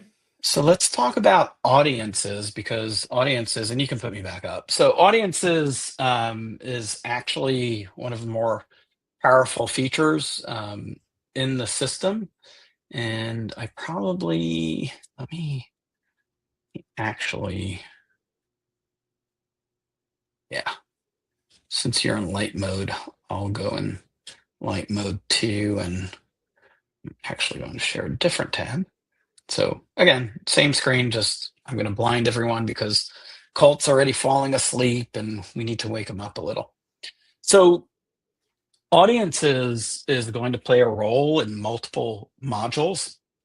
And an audience is simply who are you communicating with? So this is a good segue just to talk a little about the contacts module. I think, Joel, what are we already in hour 2 at this point? Yes, we are. Oh, you're muted, rookie. Yes, we are. No, you're not. I'm not muted. He's not muted. Can you guys hear me okay? Yes, Yeah. we can hear you. Can you hear me? Hear all of you. But I can't hear you. Why is that? You can Wits, hear can me? you speak? Hello, mic test. I'm here. Can you hear me? I can see hear heads you. shaking, but I can't hear a word you guys are saying. Oh, can you hear wow. me? Yeah, I can hear you, Joel. I can hear Wits, Cole. can as well. you say Cole something? can hear. Because I'm not sure I if can I hear lost all audio everyone. completely. Oh, I think your headset is broken. screw it. We'll do it live. We're live, by the way. All right, I'm back, guys. I had a audio problem. Actually, I can put my AirPod back in, hopefully. All right. Can you guys hear me now? Oh, now we can't Yes. hear you. Oh, I'm so joking. Let's seriously? go. Oh my God. You totally suck. All right. All right, so you're we're gonna have to count me down. You're gonna have to count me down one more time. Hold on. Oh no. We're literally live. We are. Now, what screen are you going to share? Yeah, I'm just going to have to remember this time. What screen are you going to share? And then I'll know when to. I'll know when to. Hey, we're live right now, or not? We're not live. It's recording. Just start whenever you're ready. Okay. You want to just count me down so you know where? I'm not going to remember. We're at 2 hours 11 minutes. So. All right, Or someone maybe- write down 2 hours 11 minutes. I'll go right at 2 hours 12 minutes. Three, Usually 2, 1. Usually I just do this. All right. I apologize. I had an audio problem. It's known as an ID 10T problem. So Don't tell them write what it that is. out. There you go. If you don't know what an ID 10T problem is, just write it out. ID 10T. And in this case, I'm the ID 10T because I don't know, I hit something in my browser and I suddenly lost my audio, Joel. So I think it's way past my bedtime is the problem. So I think we were talking about audiences, and Right. I may have lost you at some point. So audiences are really important for many modules, but especially the marketing module, because you want to easily be able to identify who you are sending a communications to. And audiences really are built in the contacts module. So this is a good segue just to show the contacts module. Again, I think because we've spent a lot of good time looking at the marketing module, we don't have to sit here and go through another 2 hours. I think you all would abandon ship within about 20 minutes, if that. So I'll give a really brief overview of contacts. So what's important to know about contacts, I already mentioned, your contacts can be employees, but also your contacts can be prospects, they can be customers, they can be suppliers, right? And prospects, we divide up between leads versus prospect. So a lead is what I call a suspect, and a prospect is a prospect. So a lead is someone that maybe, is going to be your customer, but you're really not sure. You haven't really communicated with them yet. They haven't really responded. You just gathered their information from a gun show, a trade show. They just gave you their email address with no context, for example. So that's what a lead is. And again, you've got different. Are you sharing the right screen? I'm not yet. Okay, I was just making sure that you weren't trying to share the right screen and we were just missing it. No, I was trying to share the right screen, but currently it's 1 a.m. So I'm making sure that you're awake. So that was a good catch, Joel. I'm proud of you. I'm sorry. Am I sharing any screen? Because You're not. I'm not and I was sharing any confused screen. because Witz's screen was still up, and I'm like, Yeah, that's it awesome. is.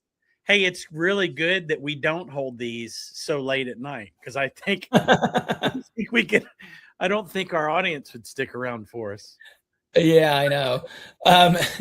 Sorry, everyone. All I did was I clicked on contacts, and then in contacts, similar to marketing, you've got your dashboard and then you've got contacts.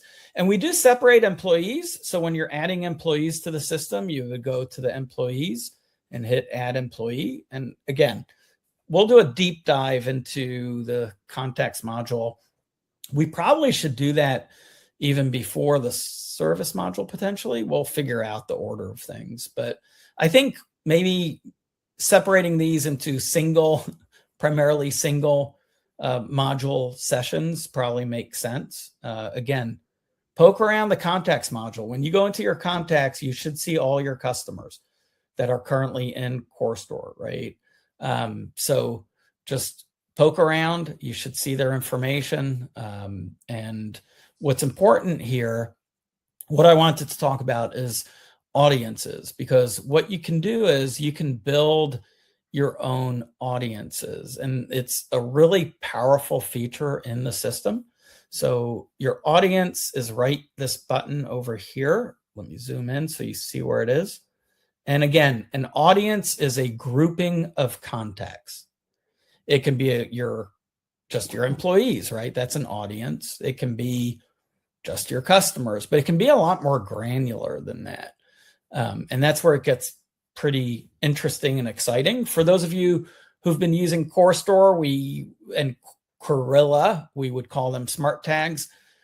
This is really the new generation of that. It's a whole lot easier. And because we're really working within one platform, it's really works a whole lot better, just to be completely blunt about it. So if you click on audiences, if you notice, I don't have any audiences right now, but I can just click new or create audience because there's none in the list. So you'll see this create audience right front and center. And I can just create, some type of audience list, right? So I can say, this is my, active customers. Right. Or, I can do all kinds of things, right? I can say, hey, show me customers that have spent more than X amount. But this is where you build it. And in this example, I could just say, hey, I want to pull customers and I want to make sure they're active. And then I can literally save this audience, right? Because all I'm doing is I want a contact type of customer, and I want to make sure I'm only sending to customers that I have not deactivated. And I can just click save audience. That's how easy it is to create an audience. You'll notice it shows me 64, right? And there's two other numbers here. So this is a bit interesting. The contacts module on this at first may confuse some people a little, but it's really a powerful system because we have two different types of a contact. You have a business and you have an individual, right? So you've got a business that you can have multiple individuals associated with that business. So if you're a retailer, and let's say you're a firearms store and you service the local police department, right? So your business is that police department's name, right? The Jefferson Police Department. The individuals are the individuals that you interact with in that business, right? So in retail, you're mostly dealing with single individuals. For Coreware, as an example, we deal mostly with businesses. Even if it's a single proprietorship, we still have a business name, right? Ezra's Guns, and the individual is Ezra Weinstein. So just an important concept for everyone to just think about. It provides the most flexibility because, maybe Ezra's Guns is a part-time thing for Ezra, but he also works for another business. He works for a manufacturer, right? So in that case, that individual can be associated with 2 different businesses. And the system allows you to do that. So the numbers here that I'm looking at is I've got 64 contacts total that meet that criteria, with 8 businesses and 56 individuals, right? So I've got a customer clearly in this data that has a lot of employees, or multiple customers that have, quite a few employees. So it's nice because you can actually see immediately, what the count is. But what I didn't show, you can actually preview the count right here. So I can preview it. I can click that button. It already did the preview. So it's already showing 64. But what if I wanted to get even more granular than that? So the nice thing is I've got conditions here, and conditions, you've got your category of conditions, right? So I can say, I don't know, what's their purchase history, right? I want to basically choose from total lifetime spend, right? I want to highlight my top spending customers, and it should be greater than, I don't know, anyone who spent more than $1,000 with me, right? If I hit preview count at this point, that number goes down to 12, right? So I can actually active customers with $1,000 plus spend. So that's pretty cool. But the really neat thing is I'm going to delete that. Well, let me update. Oops. I'm click happy. Sorry, guys. Let's go back to edit. Oh, I wonder why. Look, Wits, you're not the only one with an issue. I'm grayed out here. So one of the really nice things, and I'm not really sure why the delete is grayed out, but I'm sure Colt is already writing a service request for me. So we'll make sure that's taken care of. But the nice thing is you can use Corey here to just describe what you're trying to accomplish, and it will build those conditions for you. Right. So if I can literally start with a new audience, I can go to Corey. I can say customers who have spent more than $1,000. And that will literally, if you notice, it already says customer type of customer, which again, I could just click the quick one here, but Corey built this for me. And it worked, guys. That's pretty excellent. Ezra, don't act surprised. We know it's going to work. It's freaking Corey, for crying out loud. I know, but Corey has a mind of its own sometimes. So I know, that's why I call them. That's why I do call them stupid robots, smart humans, stupid robots. So at the end of the day, and it's not that I'm surprised. I just it's exciting to me, right, when something works the way it should, because AI hallucinates. AI is not perfect, guys, in case you didn't know. They will tell you it is. Like skipping all kinds of levels, moving up to the top of their kill list. Yeah. Yeah. Just flying. Thank you, Sam. I love you, Sam. Let me make sure I announce I am not suicidal. I will be ordering some Uber Eats because I want to eat it, not because I'm looking. I prefer eating it more than one time, as in it's not my last meal. So. Exactly. And we're gonna get. We're so banned off of everything, and I can sweat, yes. Oh man! So building your audience again has become so much easier, and it's so flexible in terms of what you can do. And again, everything we're showing off here, we're just going to keep perfecting and making it work better and better. And for some reason now my delete is active, so I don't know what happened before, but maybe I need two conditions to have the delete activated. I'll have to look at that. But you can, again, just delete the criteria. You can add criteria. You can just basically say, hey, do you want to match all or any, right? So if I change this to any, that means show me anyone that's a customer or that has spent more than 1,000. So that wouldn't work, right? So you want to say and, meaning match all. So everything needs to be true. But sometimes you want any because you're building an audience with some other criteria.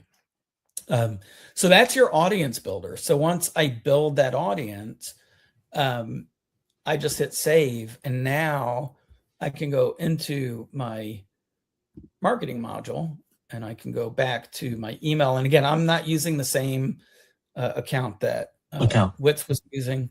So, but I can still go into create email. Again, whatever I want to do. I'll just very quickly show everyone my fancy email, test email.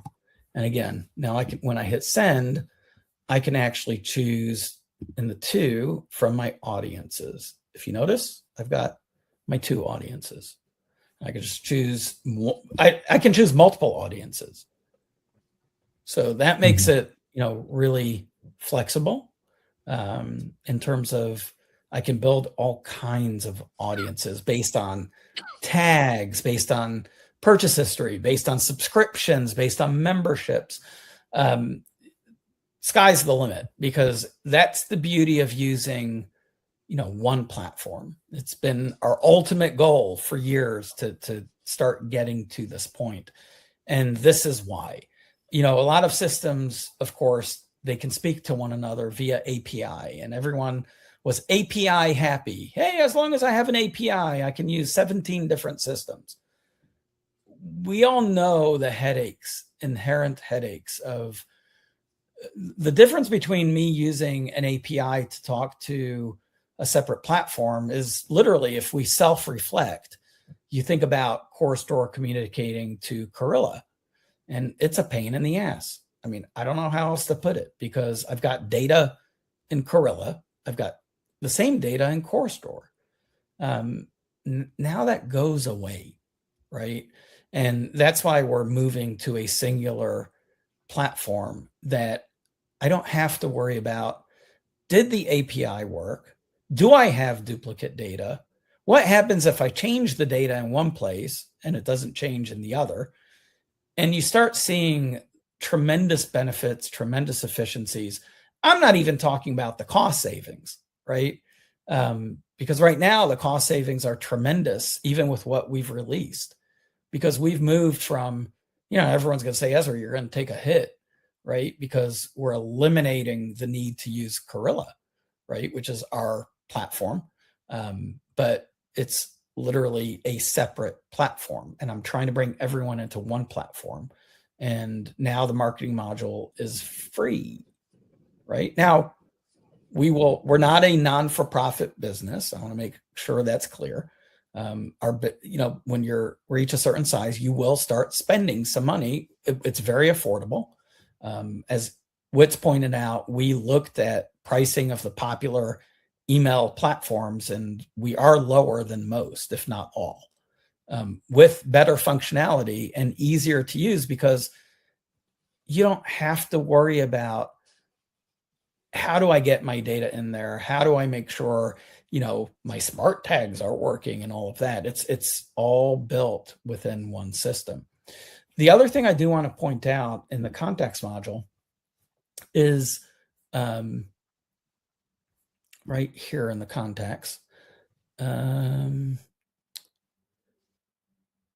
Wow, it's not here, which I thought we released this. So I'm confused. And maybe it didn't get released, but we'll make sure it's in there, because there is an import capability that we added, because sometimes you want to import your email list. So there's a very easy way to import. I'm going to really quick try to see if I can pull it up for you so you can see it's real. But the import process is, again, very easy. You can import from just a spreadsheet, and you can very easily map your fields to that. Let me just real quickly, and Wits, if you want to step in here while I pull this up, feel free to.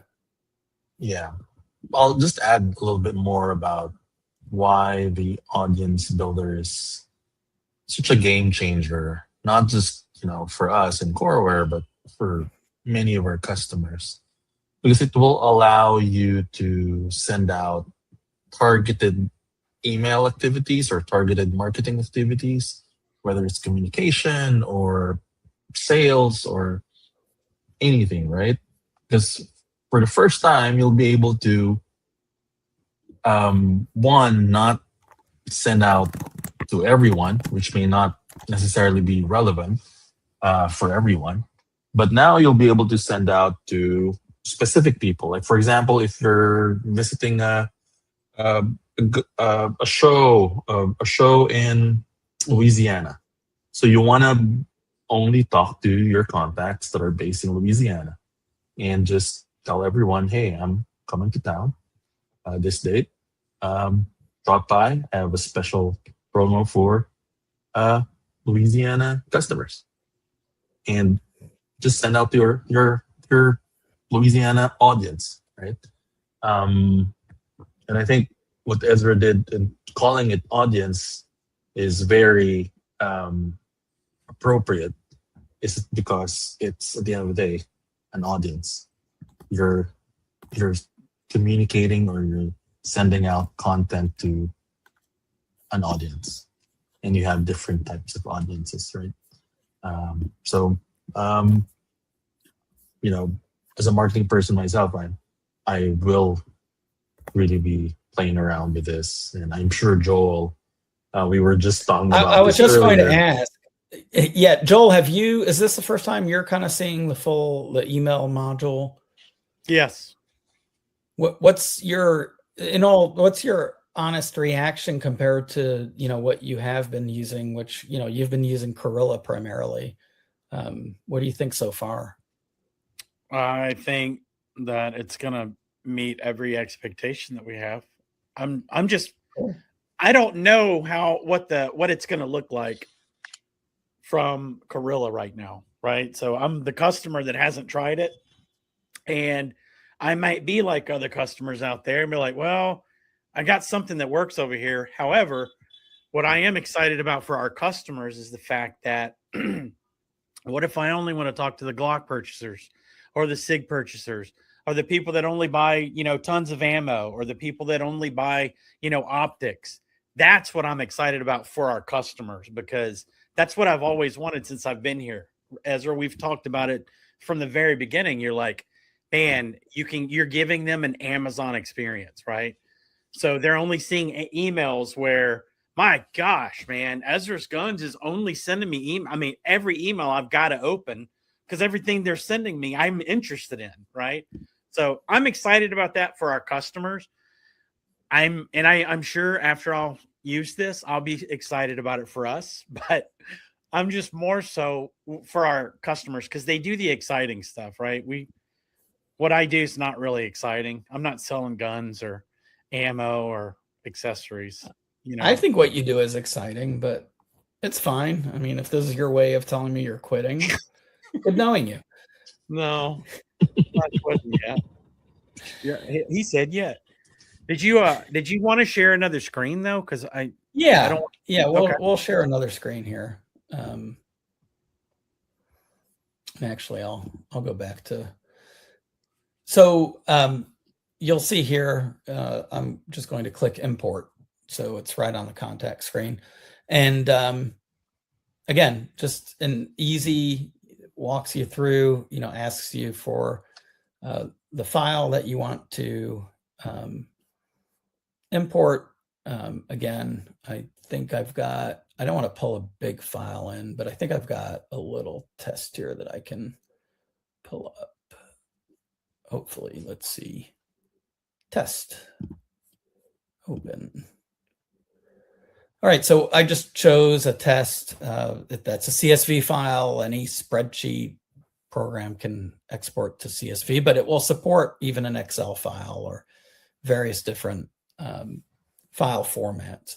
If you need a template, you can download the template right here, but literally you don't necessarily need a template, because once we upload and analyze, Corey is playing a role here. It's actually detecting every column that's in the spreadsheet, and it's going to try to do a mapping, right? Meaning it takes away, the work that you normally have to do. If you're a coreFORCE user, you know that, hey, I got to put the column names, exactly correct. If you're a CoreStore user, you can map things, but you have to go through column by column and literally just map things through. So it takes a couple seconds. I'm actually running off my local right now, so it may be a little slower than normal. But once it's done analyzing, at that point, you can choose, what columns you want to import, what columns you don't want to import. You can actually transform data as well. And what I mean by transform, if you're bringing in a data import and you want to make sure, for example, that the state is always uppercase, right? That's called a transformation. So you can transform your data so that your data comes in cleanly into the system. And we'll go through and do, again, I think we're going to end up having a lot of sessions. I think this is a better way to train people, rather than, I think having some interaction here helps, because helps come up with questions, etc. So I don't know if it's stuck at this point, but we can probably move on, and I'll share my screen again if it decides to cooperate. But it literally may be at this point stuck on another import that I was testing. So it could be that's why. So I should mention this actually. The nice thing with the imports is I can close that window at any point, and I can always go back to my data imports and see what's going on.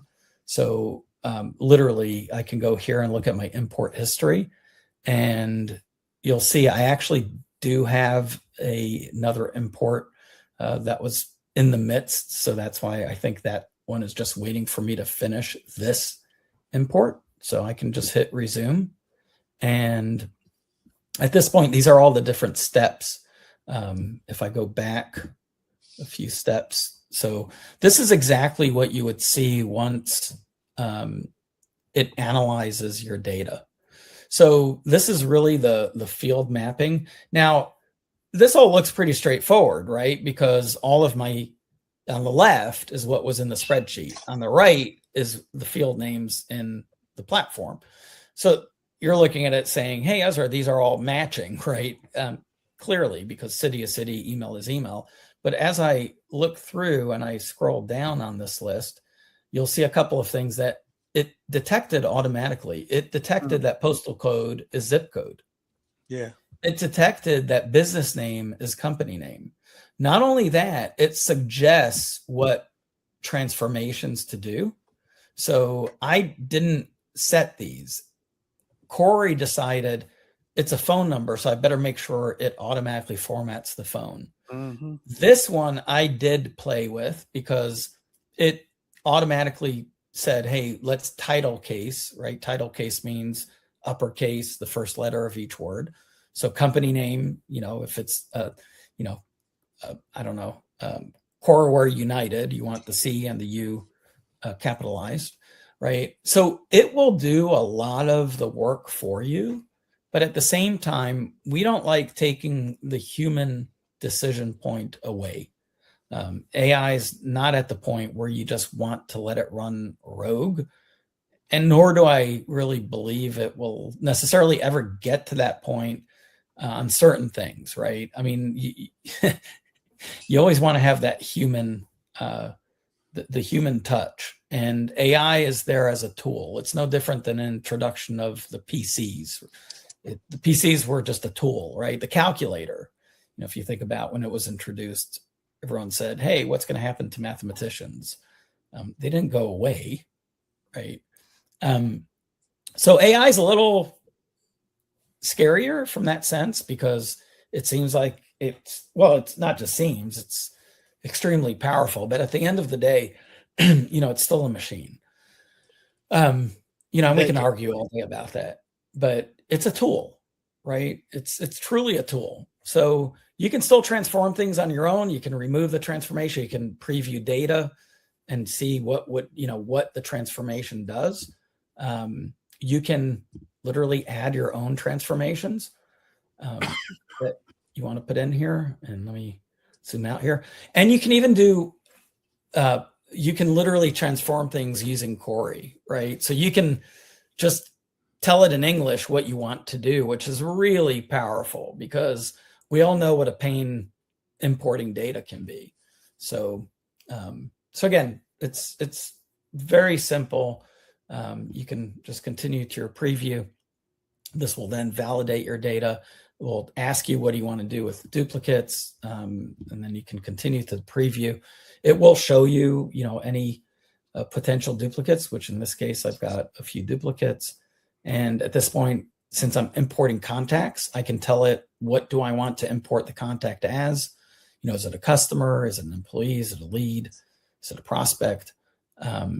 Actually, you wouldn't see lead here. If you choose prospect, it will ask you for the qualification status. And then once you're ready, you can just go ahead and say, okay, I'm ready to import, and I can either skip duplicates, update existing, or create. You wouldn't really want to create a duplicate, but if for some reason you have a good reason for it, again, the system will protect against true duplicates, but sometimes you've got two records that may seem like a duplicate, but you know that they're not. So again, we're trying to accommodate all scenarios that we can think of. So at that point, you can just import. So again, these will get imported as contacts, and at that point, you can actually decide what you want to do with those contacts in terms of you can add them to an existing audience. I should mention you can also choose a Colt. Don't, please. This is not. What is that? Yeah, exactly. We prepped that up on purpose, Colt. That was great. And by the way, look at the color. It matches your shirt. It does. That was like magic. So you can actually choose a tag or multiple tags to assign to your contacts. Again, the tags can be very powerful because it's another way to create. It's another way for you to create an audience is based on tags. So if you notice, I can't import because there's no records to import. This is just data I've played with. So it's just letting me know, hey, I've got literally nothing to import because there's 4 duplicates. So obviously if I said update existing at that point, it should be letting me import at that point. So I'll have to look to see why it's not, but that should control. I think, I know exactly why, because it was the step before that I said don't import duplicates. We kind of do a double check on the how to process duplicates. We might streamline that. But again, that's the process of the data import. So now everyone knows how to import data. So the main thing is, if you are importing data, just make sure you choose the correct contact type. An employee of a business is not a contact type of employee. I want to be really clear. The only time you want to import, you want to choose employee is if you're truly importing your business's employees. Otherwise, don't select employee as the contact type. So hopefully that makes sense. But yeah, that's the data import. So you'll see that in the contacts. Again, you'll see it right on the contacts screen. When you click contacts, it's right by the scan card. And there's tons of features in the CRM. Again, we'll probably hold another session to go over pipelines and memberships and the directories that you can do and tons of other features that are in here, your employee management, your permissions. Again, don't be shy. Go to your employees. You want to add some employees, just click add employee. Just work with it. It's not difficult. So again, tons of features built into our contact module, but I'll turn it back over to Wits to kind of close things up on the marketing module. See if there's any other highlights, Wits, that you wanted to show off or discuss. Just to I'll just quickly go over the other modules, just so you know. It's just to before we close off the marketing chapter here. We're not closing out the marketing chapter For this session. We're just barely scratching the surface. So you're going to come back for some more in-depth. Oh yeah, for sure. All right, I'm ready to share. Okay. And then, since Ezra showed you guys how to create your different audiences, two last things in the email campaign feature. There's also a suppression list. This is your do not contact list, or people that don't want to be who have unsubscribed to your newsletters. They will all show up here. So just so you have an idea of who and how many they are. And then you have your UTM. Save those Wits. I'm sorry, what was that? Is there any reason to save the suppression list? Yeah, because sometimes they want to go back and you want to receive your emails again. So let's say we talk to them on Chat Show, and then they say, "Okay, I like you guys." Is it easy for them to like after they unsubscribe? Is it easy for them to subscribe back? Via a different email, yes, but we need to unblock them. Yeah. Gotcha. Okay. Yeah. And then you have your UTM builder. I explained this before in previous webinars where we had a similar feature in Gorilla. Basically, this feature will allow you to measure how much money you made per campaign and how effective your campaigns are in the perspective of the dollar value. So it will tell you how much money you made, how many clicks, and then the average conversion rate of your emails. There are presets here, and there are you can create them here because this also works for other, not just with emails, but other anything that will have a link you can use in UTM. So we just temporarily put them here in the email because that's where 90% of the time you'll be using the UTM feature in an email campaign. But later on, phase 2, phase 3 of this will basically bake this in. I was going to ask that, Wits. I assume, Yep. I assume like for the scheduling module, for example, we can just bake that in since it's all within one system. But for now, that's correct. For example, coreFORCE obviously is still not sitting within here, so you have to. That's correct. Have a UTM because UTMs is really important when you're going from system to system. Yep, that is correct. So once and we can still leave it as well because we have some customers that may be using a third-party solution elsewhere. But I think once you feel the benefits of having everything in one roof, I think it's a new world out there. So we're gonna love having everything in one roof. So yeah, that's email campaigns. I suggest everyone can try them out. You have 5,000 emails available per month. Just send out emails to yourselves. Try creating an email, and then if you have feedback, send it to us. Cool. Yeah.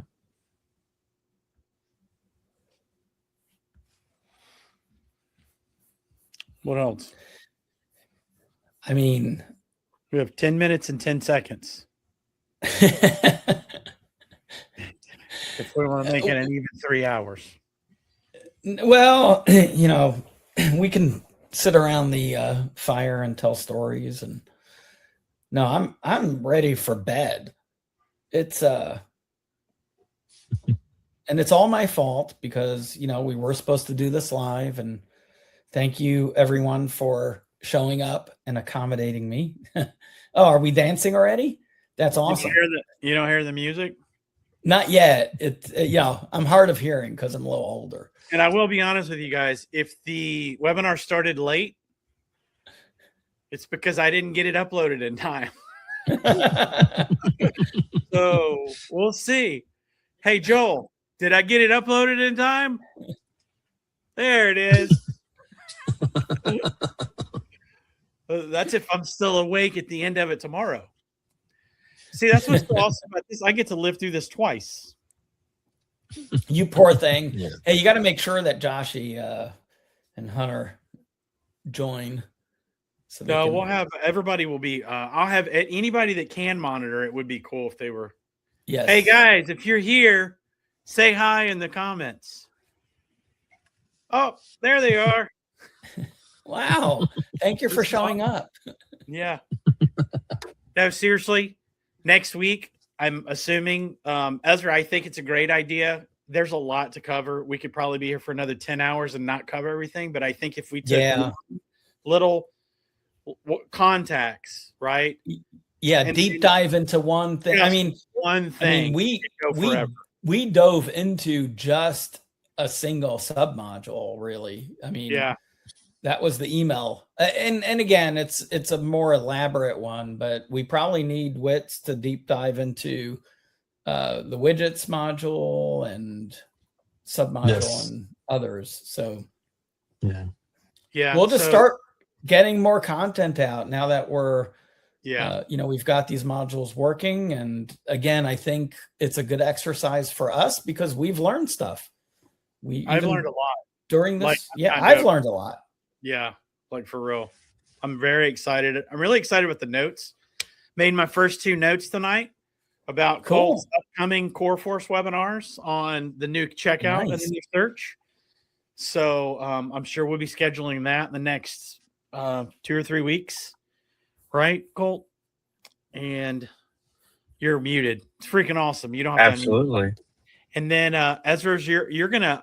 Did you say you wanted to cover something next week in coreBLAST episode 6, or do you want to give it another week? Or no, I think we've got to roll these as often as we possibly can. So we may not even announce. We may just go on. Literally, just we'll do one of our go live. Are you around? And just go live and let people join if it's during the day and. Hey, and you know what? We can still let them join. We could literally just run it live like we're doing with this one. Yeah, exactly. We can literally run it live, but not live. Yeah. So anyway. Alive. Yeah. Well, I'm barely alive. No, I'm very alive. Thank you guys for watching, for staying here this long. And be on the lookout for all the rest of the stuff because I wasn't aware, Ezra, that this is so exhaustive.